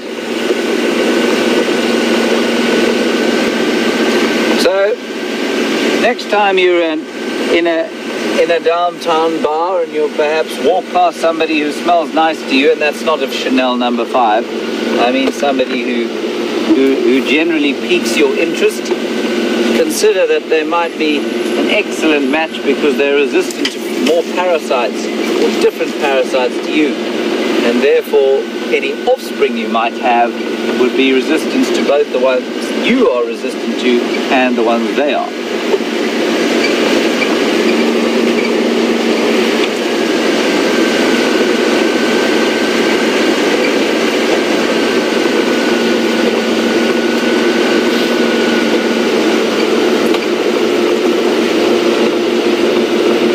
We do have some further information on Blair, or from Blair, and Blair says that Mvula is in fact 10 years old. She's watched him grow up. Blair, I'd love to know if you actually have a birth date for him. That's amazing, because if he's 10, and certainly you would know more than me, then he's had a rough life. And what's interesting perhaps is that he's not a big leopard, and maybe his size has made his life a little tougher, so he's had to fight a bit harder. You know, those of us who are little have to fight a bit harder than the big guys, and maybe that's why he's looking slightly more haggard than he might otherwise. We're going to turn around here. There are indications, or I don't want to get too far away from where those lions are calling, so we're going to turn around here and head back down towards that drainage line area where we were. I can't see any leopard tracks on the road here, and I think we're getting a little far out of Mvula's territory.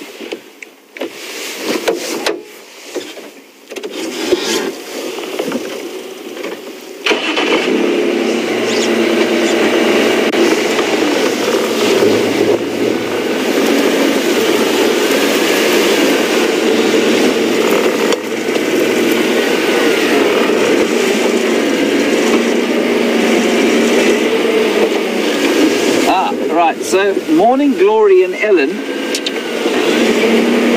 Thank you for your information, Mvula. You say he is 10, and that his Facebook page, which astonishes me slightly, says that he was born in 2004, which would put him at 11 years old. That would, I mean, a year to a 10, between 10 and 11 for a leopard can make a big difference. So, maybe if you in the Twitterverse could come up with a definitive date for his birth, that would certainly clear things up a bit for me. But maybe his size is what's making him look like he's had a tougher life and making him look slightly older than he is.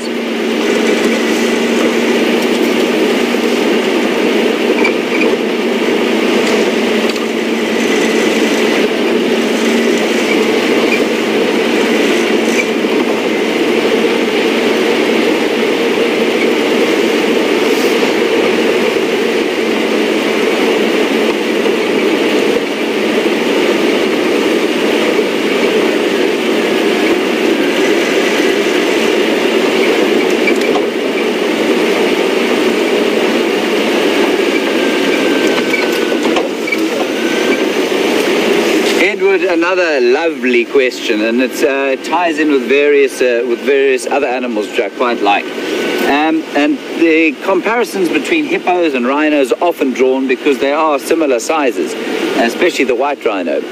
And now a white rhino, you want to know, Edward, basically about what gives it its bulk. Is it the physiology? Is it the amount that it eats? What is it? Well, I mean, genetics obviously play an enormous role in it. But let's leave the genetics out of it. A hippo eats roughly half as much as a rhino does. So a rhino, I believe, will eat up to 25 kilograms, maybe even 30 kilograms of grass a day. I need to check that exactly.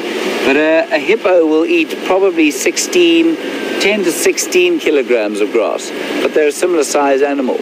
And the reason that that's possible is that the hippo, rather like a human teenager, does face basically nothing all day long.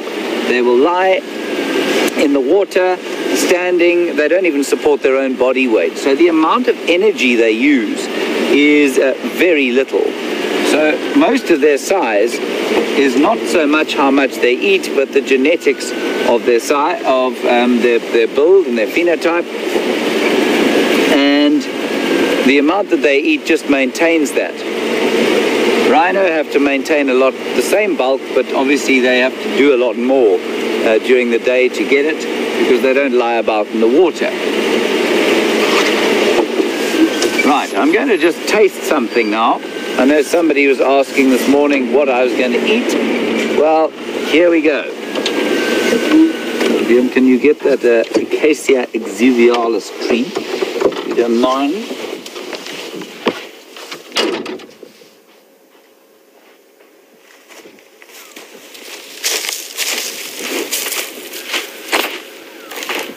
Now, this is called a flaky thorn tree, and the flaky thorn produces a gum that those bush babies that we were watching yesterday do like to eat, because it's very rich in nutrients, and we're in the absence of insects, which would be their normal food in the summertime. They like to eat the gum of the tree. So I'm just going to see if I can find some gum. If I can't, I'm going to taste the inner bark and see what that tastes like. Hopefully not damage myself in the process.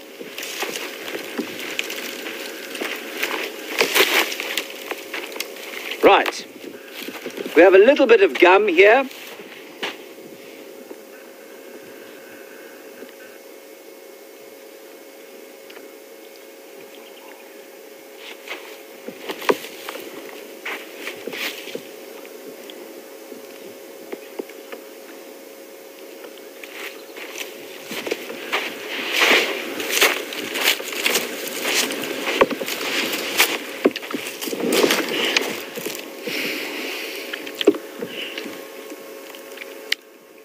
Utterly tasteless. It's a bit like my cooking. So that's not the gum so much as this. And this is the vascular tissue, or the cambium layer, xylem and phloem, that take the water from the roots to the leaves and the carbohydrates from the leaves down to the roots. And that tastes a bit better. That's what elephants like to eat. When an elephant did this to the tree.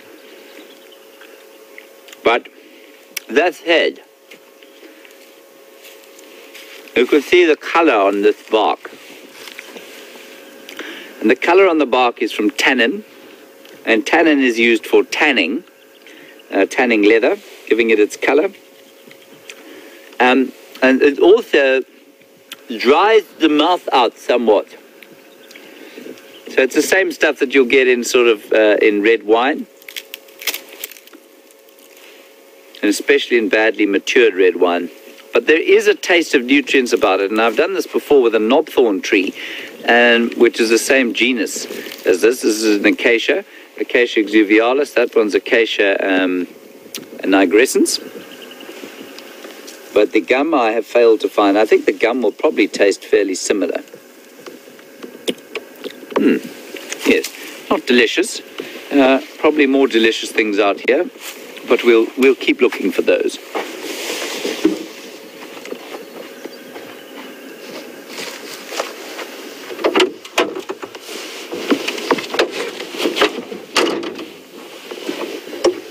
Right, on we press.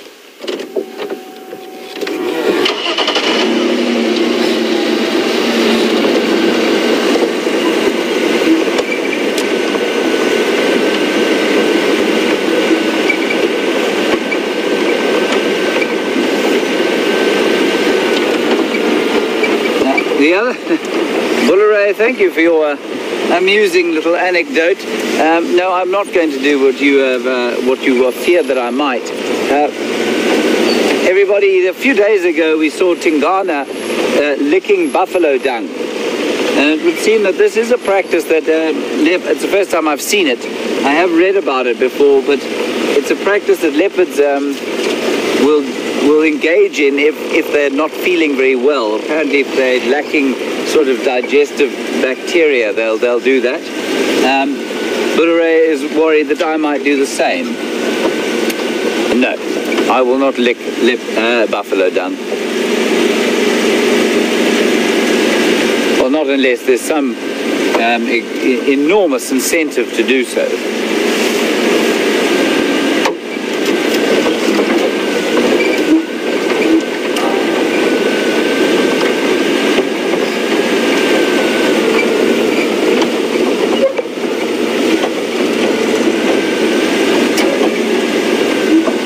It's warming up very nicely now, and we're going to follow the... going to drive in it at the moment. This is sort of central Mvula territory at the moment.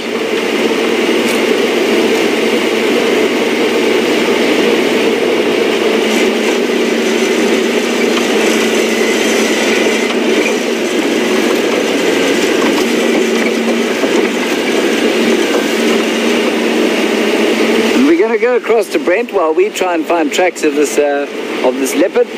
He's back on the hunt for the lions, and with any luck, you and he will find them by the time you see me again. So you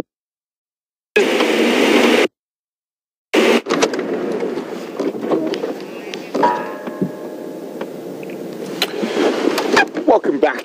Unfortunately, that lioness obviously continued further south rather than coming north and bumping up into us again. But it was really interesting to see that behavior, what happens when a pride becomes disjointed. And now I see that those hyenas definitely knew something was up in the area.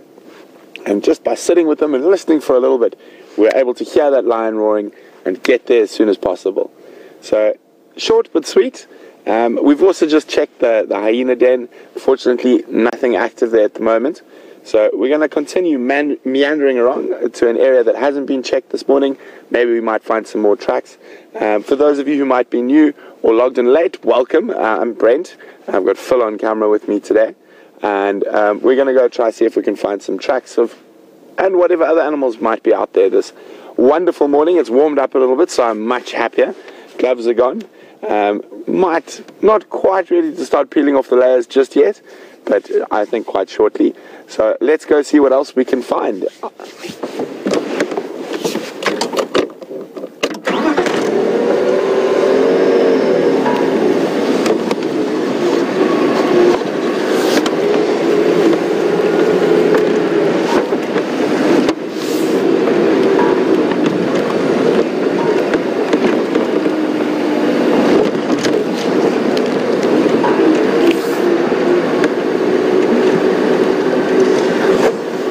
Crystal, welcome on the Sunrise Safari, Crystal. Nice to have you on the back of the vehicle.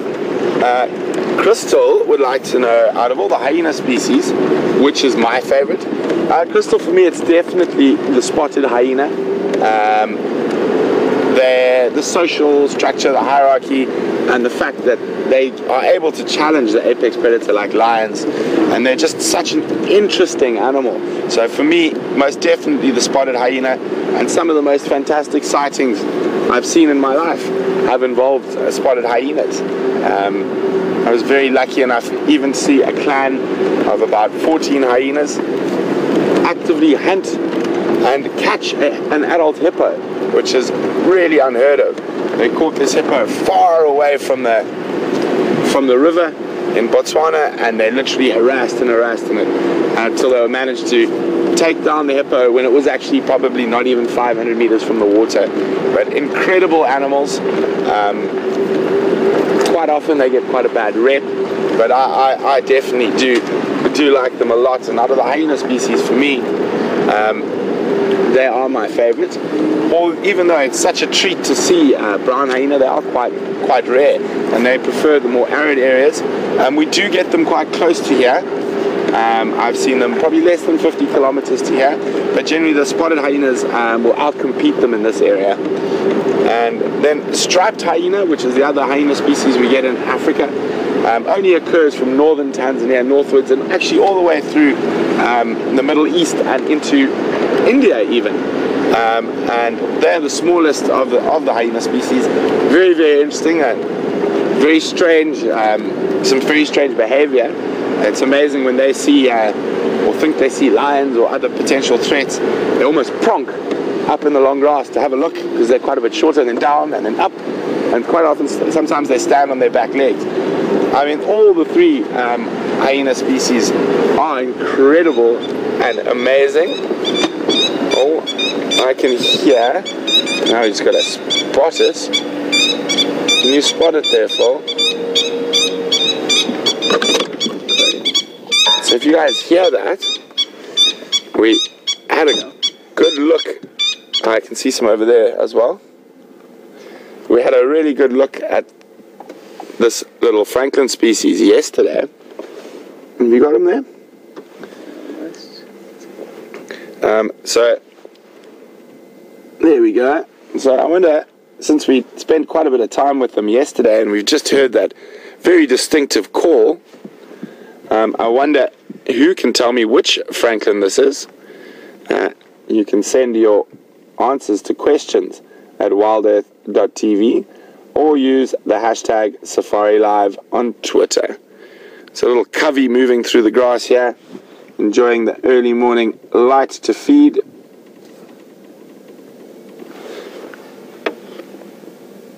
So they're a bit far from the road. There's one that looks like he's going to walk into frame now. There we go. You got a little bit to the right. There we go. There we go. So we're not going to give you the best view, because we're not going to make it too easy since we spent so much time with them yesterday. Really nice little Francolin species. Anyway, and off they disappear. But who can tell me which Francolin that is?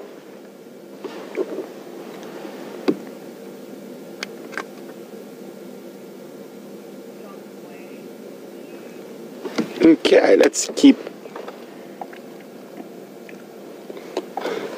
going, see what else we can find.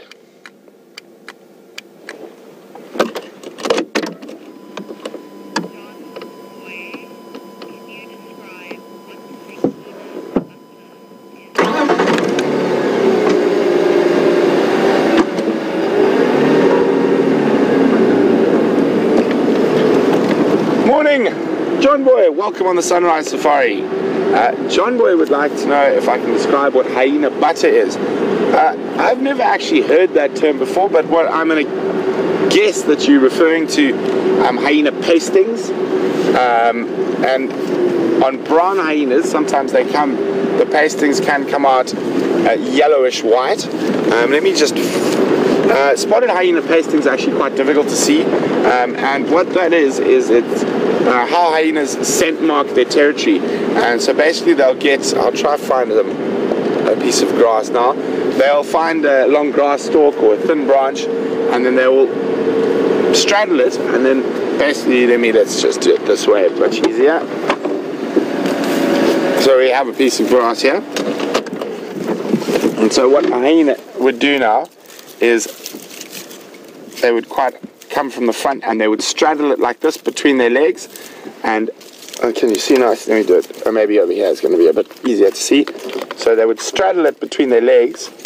So if the grass stalk was like this, they'd straddle it between their legs, and as they walk across, the grass stem or small branch is actually dragged through their anal gland, and they leave a pasting on it, and that is a scent mark. It is, when you're very close to it, you can smell it. As I said, with spotted hyenas, it's quite difficult to see it, and it's not really that sort of whitish yellow like brown hyenas. But with brown hyenas, you can actually see the pastings on the regular used routes. Around hyena dens, you can sometimes see spotted hyena pastings, but they're not as clear as the brown hyena pastings. I'm not 100% sure about hyena butter, but I'm guessing that's what you meant by that. So hopefully that helps clear that up for you, John Boy. And let's get going again.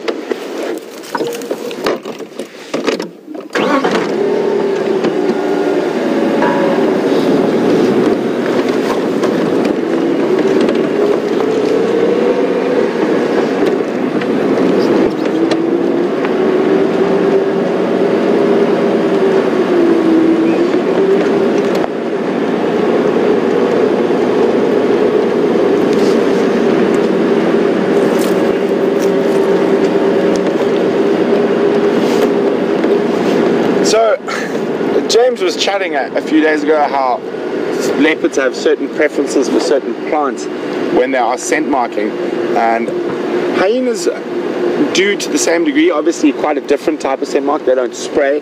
They need smaller sort of branches and grass. Grass is a big favorite, obviously, because they have to straddle it and go over it. Oh, hello ladies.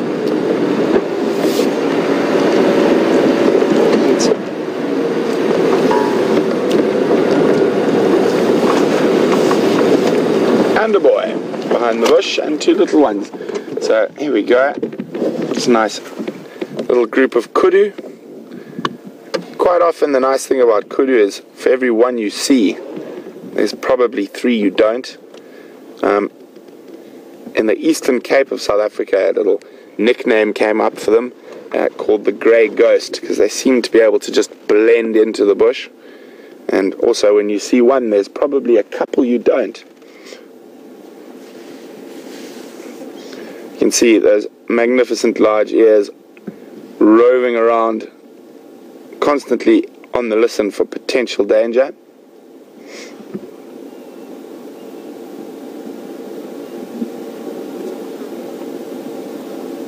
So there's 2 sort of youngsters there, and then there's a nice big bull hiding in the bush at the back.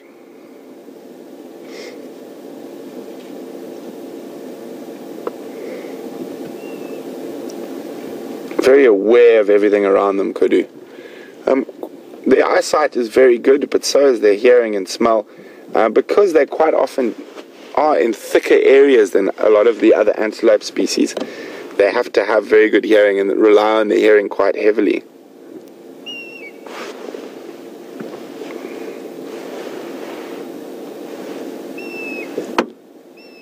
You can hear that wonderful piping call of a grey hornbill flying over. So he seems to have heard something. I've seen what it is.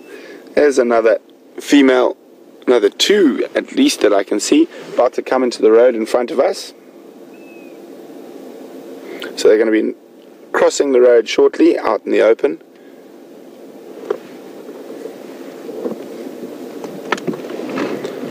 There we go. And there's a second one just behind her, about to come out into the open on the road. Might get it. Where's she stopped moving now? But nice to spend some time with these beautiful antelope. There we go. Here comes the second female.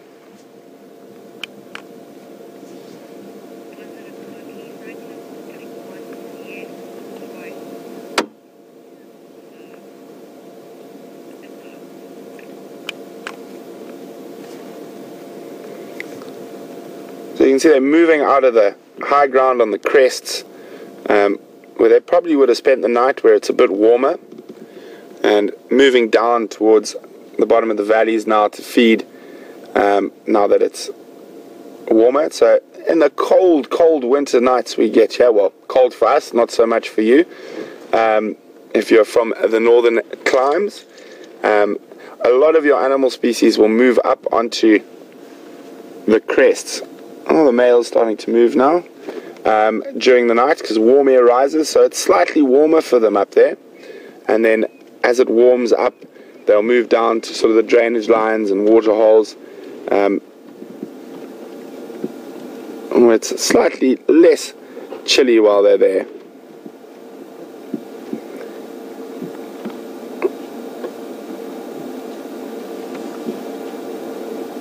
So we'll let this little Kudu family continue on as they head down towards a thicker bush around the drainage lines, and we're going to do the same and head on to higher ground in the opposite direction.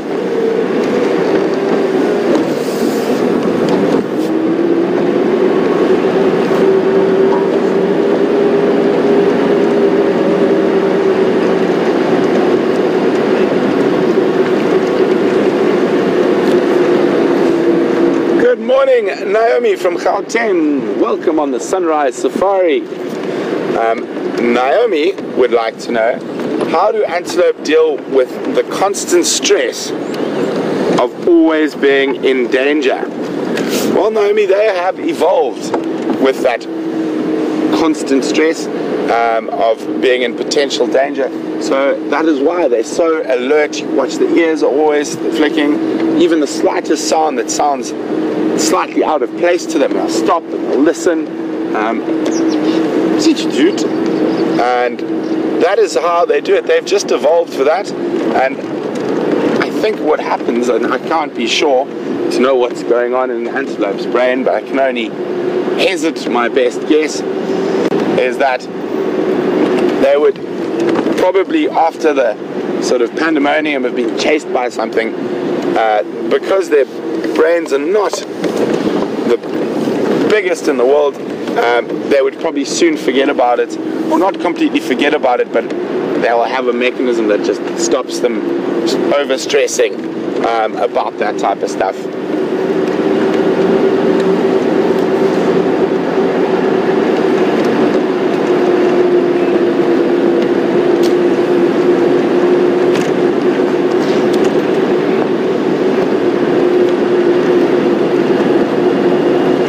So apparently the animals at Juma and Arathusa only suffer heart conditions when I'm in the area, and that comes from Commander Bond, and I think that might be a retort to him having to climb a termite mound to try gain some stature and height.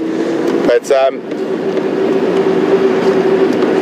oh, sorry, I apologize profusely to Commander Bond. It was James on Twitter, not James on the jigger. So I apologize to James for that then. Well, James, I only tend to go really quickly when there's some wild dogs around. Generally, I think I drive at quite a sedate pace. But to go on to, and that was from Gilly, do animals get heart attacks? I suppose it's theoretically possible. I've definitely heard of captive animals having heart attacks that have had sort of way too rich a diets and that, and they get a really big high fat buildup and cholesterol problems. In the wild, I assume it is possible. Animals can be born with heart defects and other things that could cause a heart attack. But I think generally, if that is the case, it's very difficult for us to determine because we don't really go on to full autopsies on the animals that die out here, and to get there before the hyenas sort of finish off the carcass, or the lions or leopard or other predators out here, would be difficult. But it is by all means possible that an animal could get a heart attack, but very difficult for us to determine whether that was the case.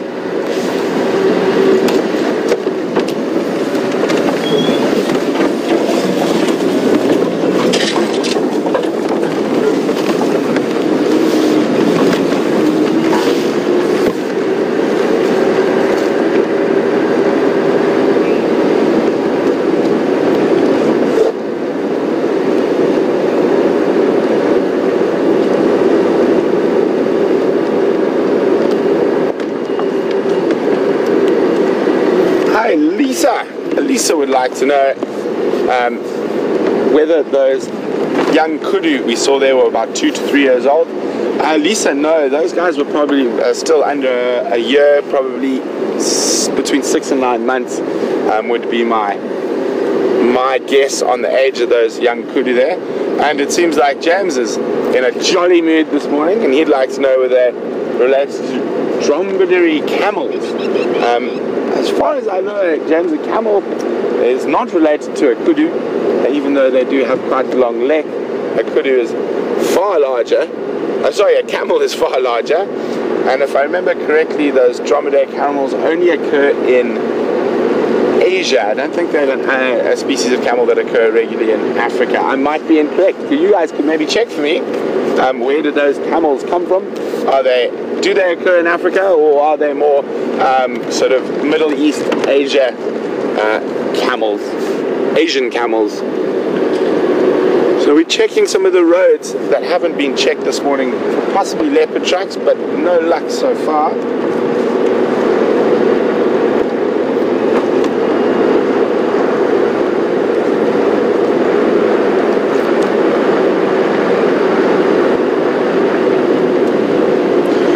done, Edward, Romay, Valerie, and Matthew, who got that little bird quiz correct. Everyone identified it as a Coqui Francolin. I think I'm going to have to start getting a bit tougher on you guys and only give you the call and no visual of the bird.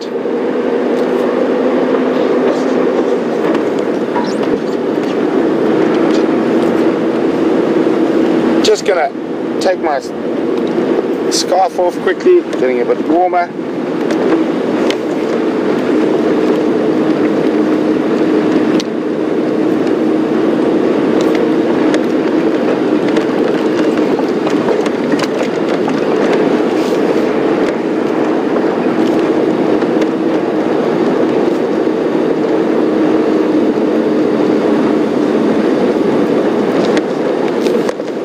Elizabeth from Minnesota, welcome on the Sunrise Safari. Nice to have you on the back of the vehicle with us. Oh, hello. Elizabeth would like to know if we've had any updates on Karula recently, when my last sighting was, do I know if she's pregnant? Elizabeth, I saw her probably a week or so ago, but not on our property.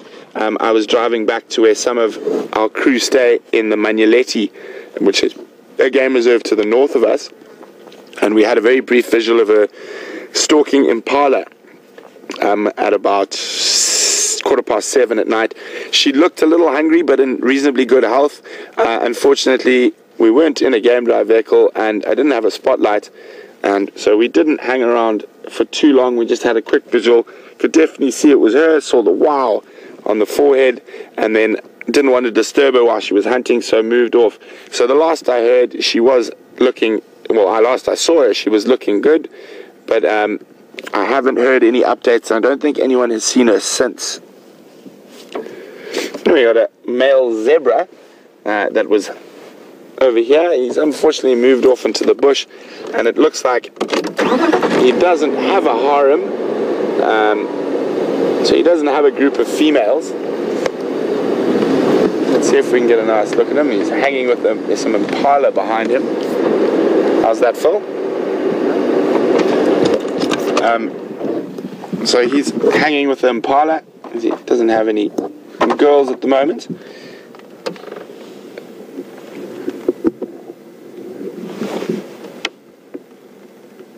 But it is quite nice that I've definitely noticed an influx in zebra numbers as we've got drier, and we're finding them along the edges of these seep lines where we've got these short grasses. So they're obviously moving into this area now that it's a bit drier, where there's still a little bit of green grass left, and they're feeding. So zebras aren't as picky as say a wildebeest when it comes to feeding. They are bulk grazers, so they eat everything, whereas a wildebeest is a far more finicky feeder and will actually eat in between the different grass species to get the grass that they like, where the zebra just munch it all.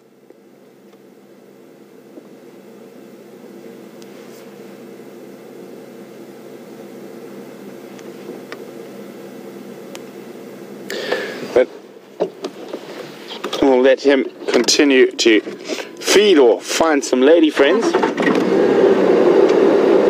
And we're going to continue on here and see what else we can find.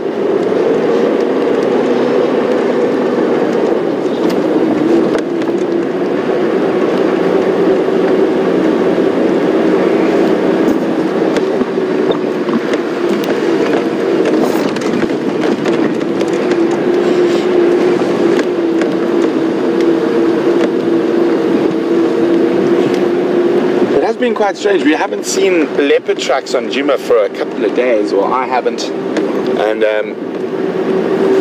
that's the way nature goes. Everything changes and animal movements change, so this could be certain times when we are inundated with leopards, as we have been lucky enough to have over the last few months, but they are now making us work quite hard. The unfortunate thing about leopards is, in my case, is, for me especially, is if there aren't any tracks, I can't track them, so it makes it a little bit more difficult to follow.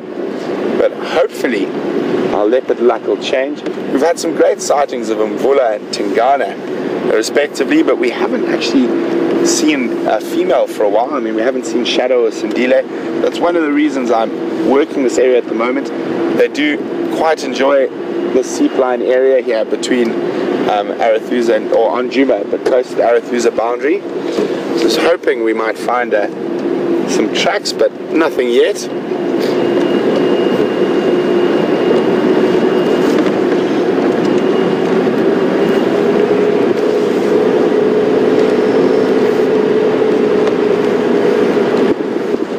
It's come about that time when it's time for the warm hat to disappear and the sun hat to come out. The wonderful thing about our winters, even on the early morning when we're on safari, we're only really cold for a short time, and then again we don't really know about true cold out here in the low veld.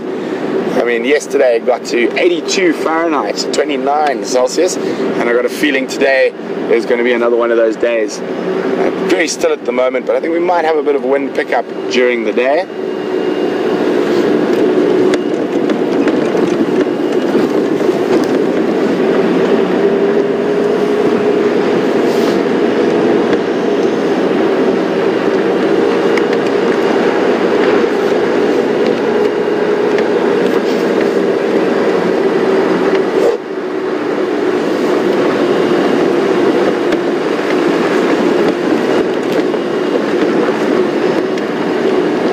Thank you very much, Gilly from Milwaukee, Wisconsin, who's just clarifying up my camel knowledge. Dromedarian camels are African camels, and oh, I've gone blank on the other one. Were Asian camels. So thanks very much for that, Gilly. I'm not going to forget that. Bactrian. Thanks very much, Gilly. Bactrian camels are Asian, and dromedarians are African. Definitely not going to forget that one.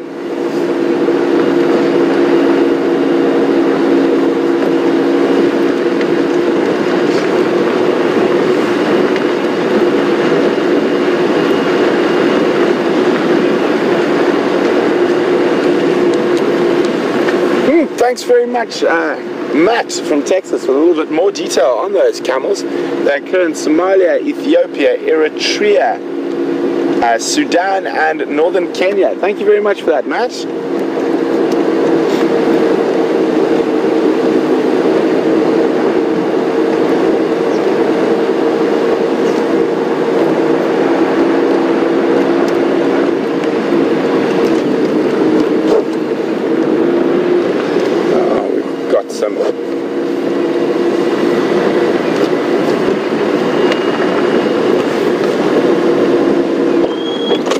Nice to have a look at some Impala now.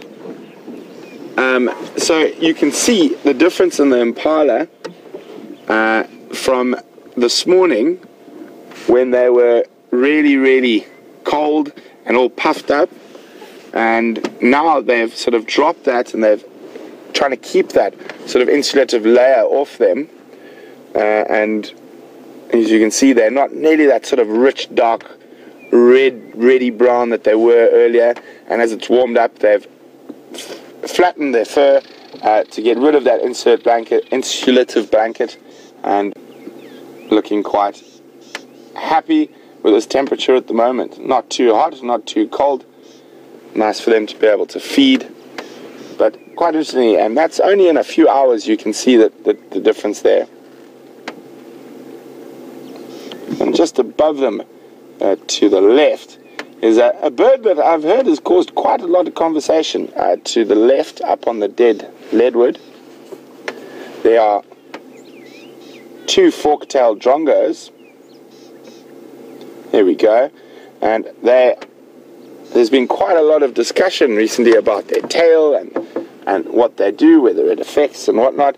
So really nice to go that in depth about certain of the animal species we got here, and they're taking advantage of that herd of impala below them moving through the grass to catch any insects that are disturbed.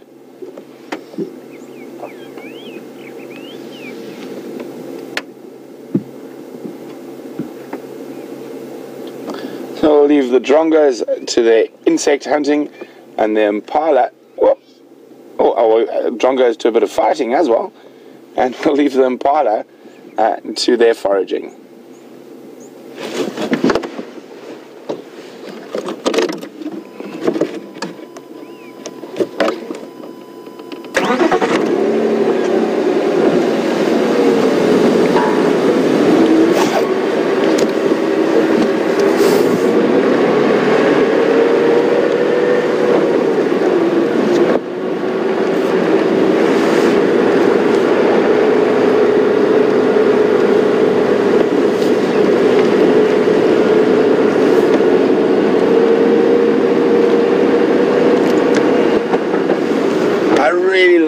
Driving along these seep line patches where you've got the short grass is always something to see out here. Quite often lots of sort of herbivores, so zebra, impala, quite often wildebeest, and where there's a lot of prey species there's a lot of predators, so always a good place to look for tracks of lion and leopard and other carnivores. But while we keep meandering along the seep, we're going to cross back across to James to see what he's been up to, and we'll be back with you a little bit later.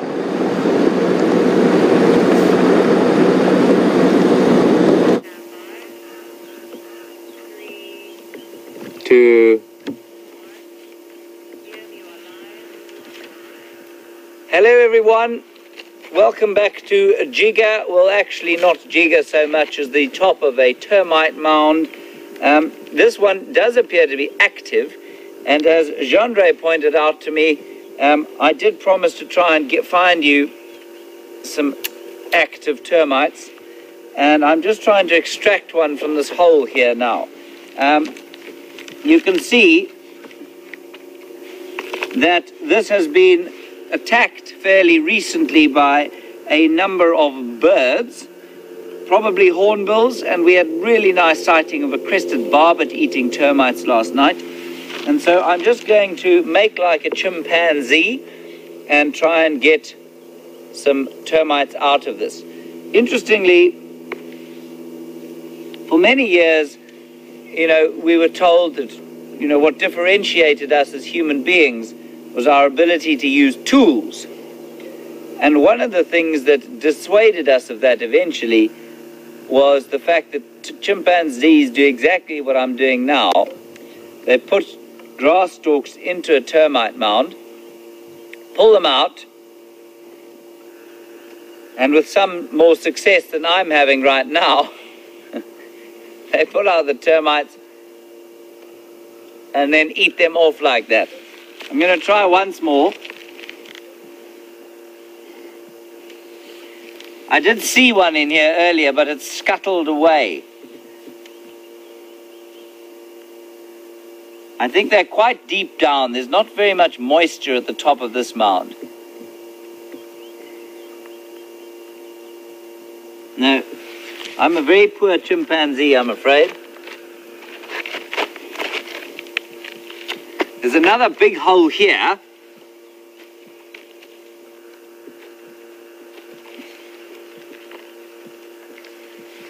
But there's no heat coming out of it.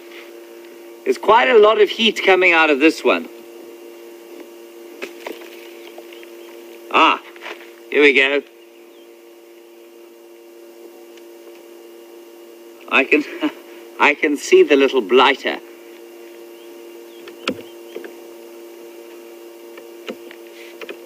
I'm going to make one more. Oh, here we go. There's a vicious little soldier here. One more attempt. Well, here's a worker. Ah.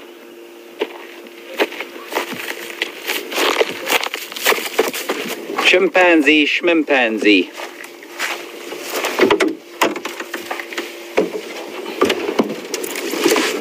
Right. There is a worker who's doesn't seem to be very happy that he's been extracted from the mound. Maybe we'd like to take a quick Twitter poll as to whether I should eat this termite or return him to his home. You're welcome to send your answers to #SafariLive. If I don't hear from you, I'll probably put him back. But I haven't ever eaten one, and they are a bit of a delicacy here in Africa. So should the Twitterverse decide that a early breakfast for me is in the offing, I will consume this termite. This is one of the minor workers, so you get much bigger ones, about that big, and then you get soldiers about this size and soldiers about that size. Now, a soldier that size has got pincers that will draw blood. In fact, even the little ones draw blood, and I think, if I'm not mistaken, some people used to use them as stitches because you can put them over a cut and they'll actually clamp it shut and they don't let go, which is quite interesting. Right. I think in the absence of any further information, I'm going to give him back. Wium, have you heard anything? Yeah. Right, we'll send him back to his home. He's luckily not going to form my meal this morning.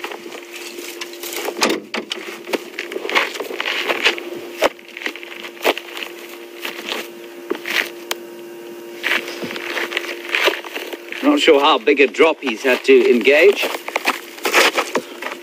Right, now I've come back up to the northern boundary because I was hoping that those lions might have come across as the heat of the day built a bit and maybe head towards Buffelshoek waterhole, where Bob is currently in the company of a number of buffalo, but they haven't. So maybe they will this afternoon or later this evening. So we're going to continue off in a westerly direction and see what else we can see. Unfortunately, no leopard tracks either at this stage. But I'm glad you had a cat sighting with Brent at least. Right, on we go.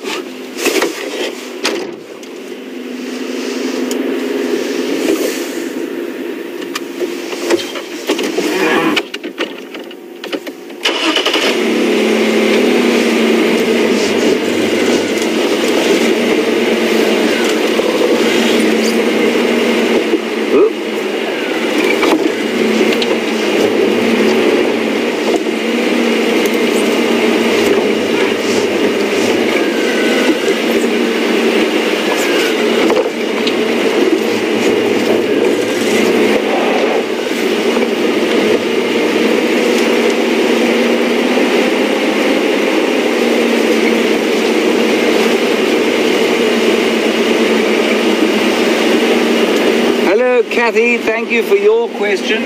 You asked about the heat in termite mounds and how it's formed. It's basically metabolic heat. So all metabolic processes will form heat. In human beings, we obviously then try and retain that heat, or we have to try and lose it if it's very hot. In an ectothermic or poikilothermic animal, I'm not sure which term is correct these days, like a termite or any insect, maintaining that heat is difficult. So although the metabolism does produce heat, the body's not designed to retain it, or to sort of. So you need to kind of keep the environment at a temperature that's good, and so that metabolic heat is through the colony is maintained through the insulation of the mound. Then secondly, nice question from Penny Pine. Just checking some tracks here quickly.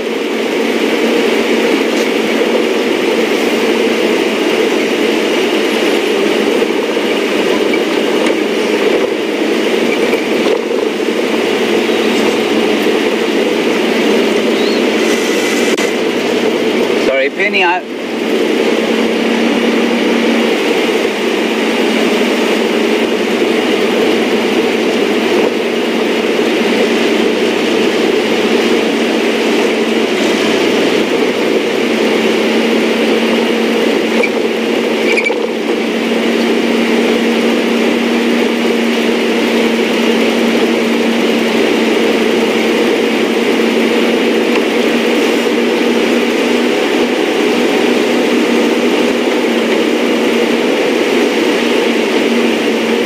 Penny, you wanted to know what happens if a queen dies. Will the mound, will everybody pack their bags sling sticks and red polka dot handkerchiefs over their shoulders and move on to find another mound. No, they won't. The mound will die with the queen. A termite mound doesn't live for very long. A termite doesn't live for very long. And so without the queen, and they're all related, remember, without the queen, the mound will eventually die. It might then be recolonized at a later stage. Then we had a question, about, I'm just checking something out here, about whether termites why don't they swarm out? And this is from Catherine in Texas. Why don't they swarm out of the mounds when I go near them? The answer is because it's much easier to just get away and disappear down into the ground. But if you do put your hand in, and there happen to be workers around, there'll always be soldiers guarding them, the soldiers will start to bite viciously. And I've had many occasions whipped my hand out with a number of soldiers attached to it and squeaked in a less than manly fashion as they've drawn blood from me. And I'm very glad, Liz in Scotland says she's very pleased that I put the termite back and that he or she probably thanks me for it. Well, I hope so. I'm, of course, now starvingly hungry. And the general consensus seems to be that, there was a 50-50 split as to whether I should have eaten it or not. I think the next time I might not ask.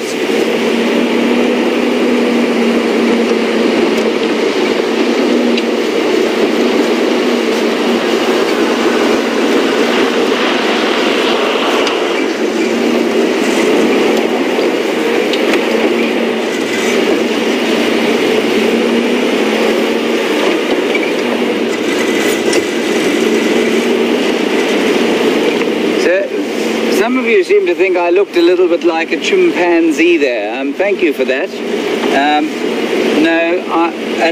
then Kathy in New York wanted to know if we get chimpanzees in the Sabi Sands. The closest thing we have to a chimpanzee in the Sabi Sands is Brent Leo Smith.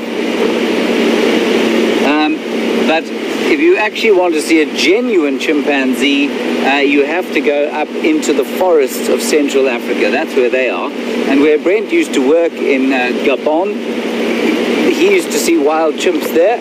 You can see them in the Republic of Congo, the Democratic Republic of Congo, and then further north of that, in Uganda and Rwanda, you can see wild chimpanzees there. So they need forested areas, and we don't have enough rainfall to main forests here. We're going to go across to the Sabi Sands chimpanzee watcher, Mr. Brent Leo Smith, and I'll catch up with you later.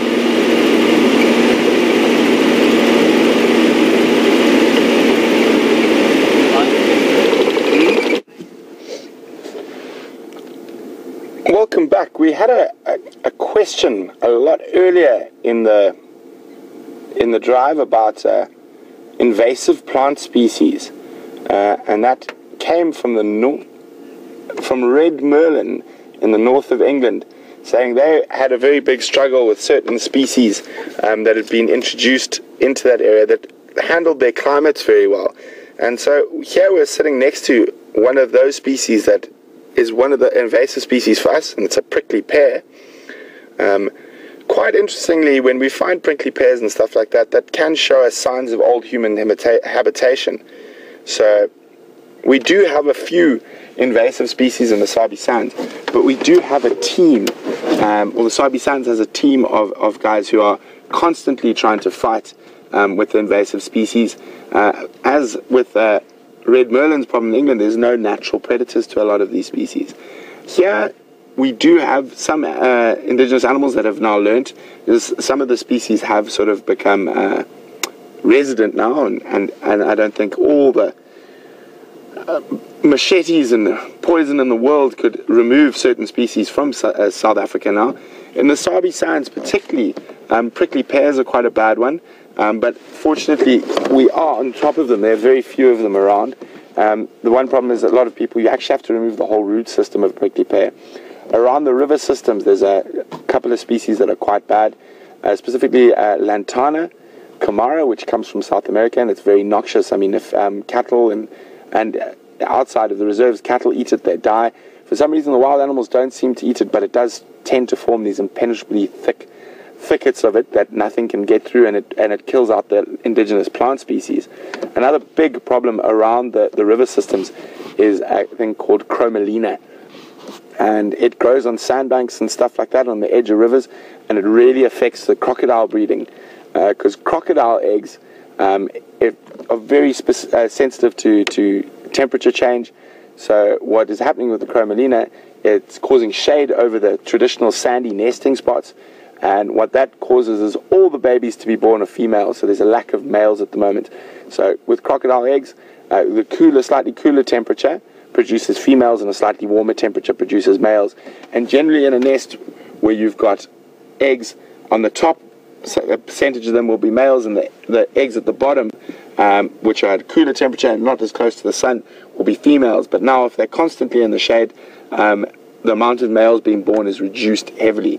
There's an incredible program that is operational in South Africa. It's called Working for Water.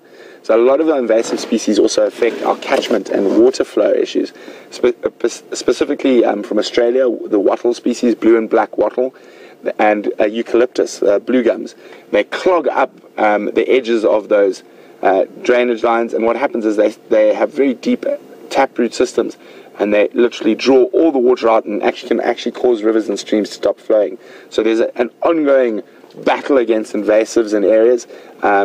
It seems like Working for Water is getting on top of certain of the species, but some species have become completely naturalized, and it will be very difficult to eradicate them completely. So we just try to control them as best as possible.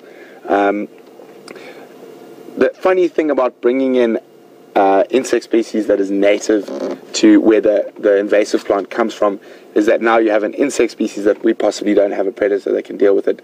And that has happened in other places in Africa in the potential controlling of water cabbage. They've brought in an insect that wipes out the water cabbage, but now these insects have started wiping out indigenous plants as well. So it is a very, very fine line about how much you play. Obviously, a lot of these have problems have arrived way before now when we didn't really know better. There are other species that once were considered invasive, or not maybe invasive, but alien to Africa. One of the most pleasant of these is called a tamarind tree, which comes from India and the East. And the Arab traders that used to trade with the whole east coast of Africa, the old caravan routes where they used to move gold and slave and ivories, you can actually find these old caravan routes quite easily by the tamarind trees.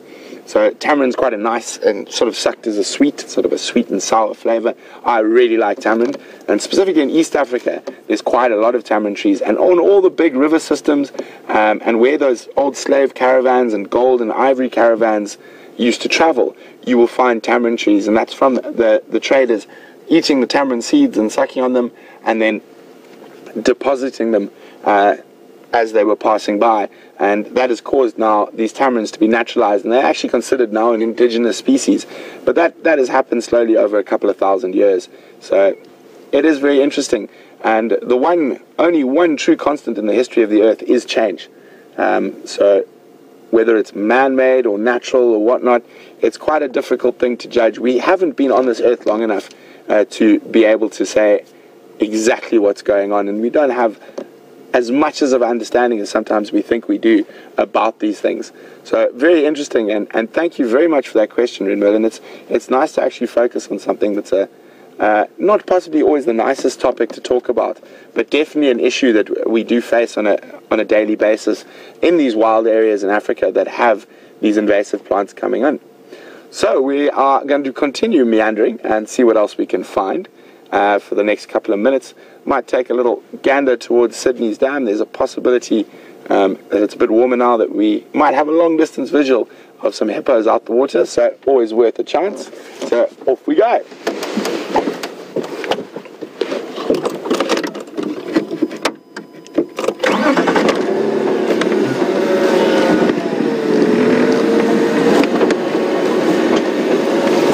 So when we come across an invasive plant like that prickly pear,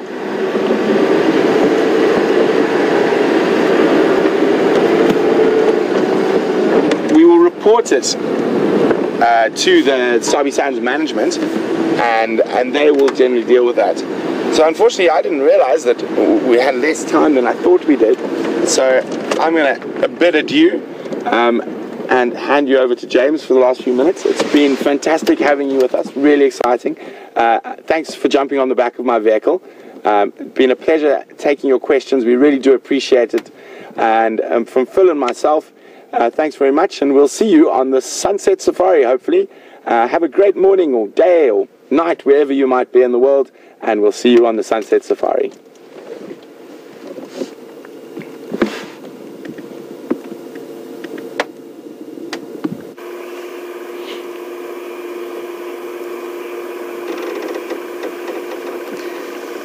Welcome back to Jiga, everyone. I'm filled with excitement because I normally make a joke about a veritable migration of wildebeest, and here we have 3.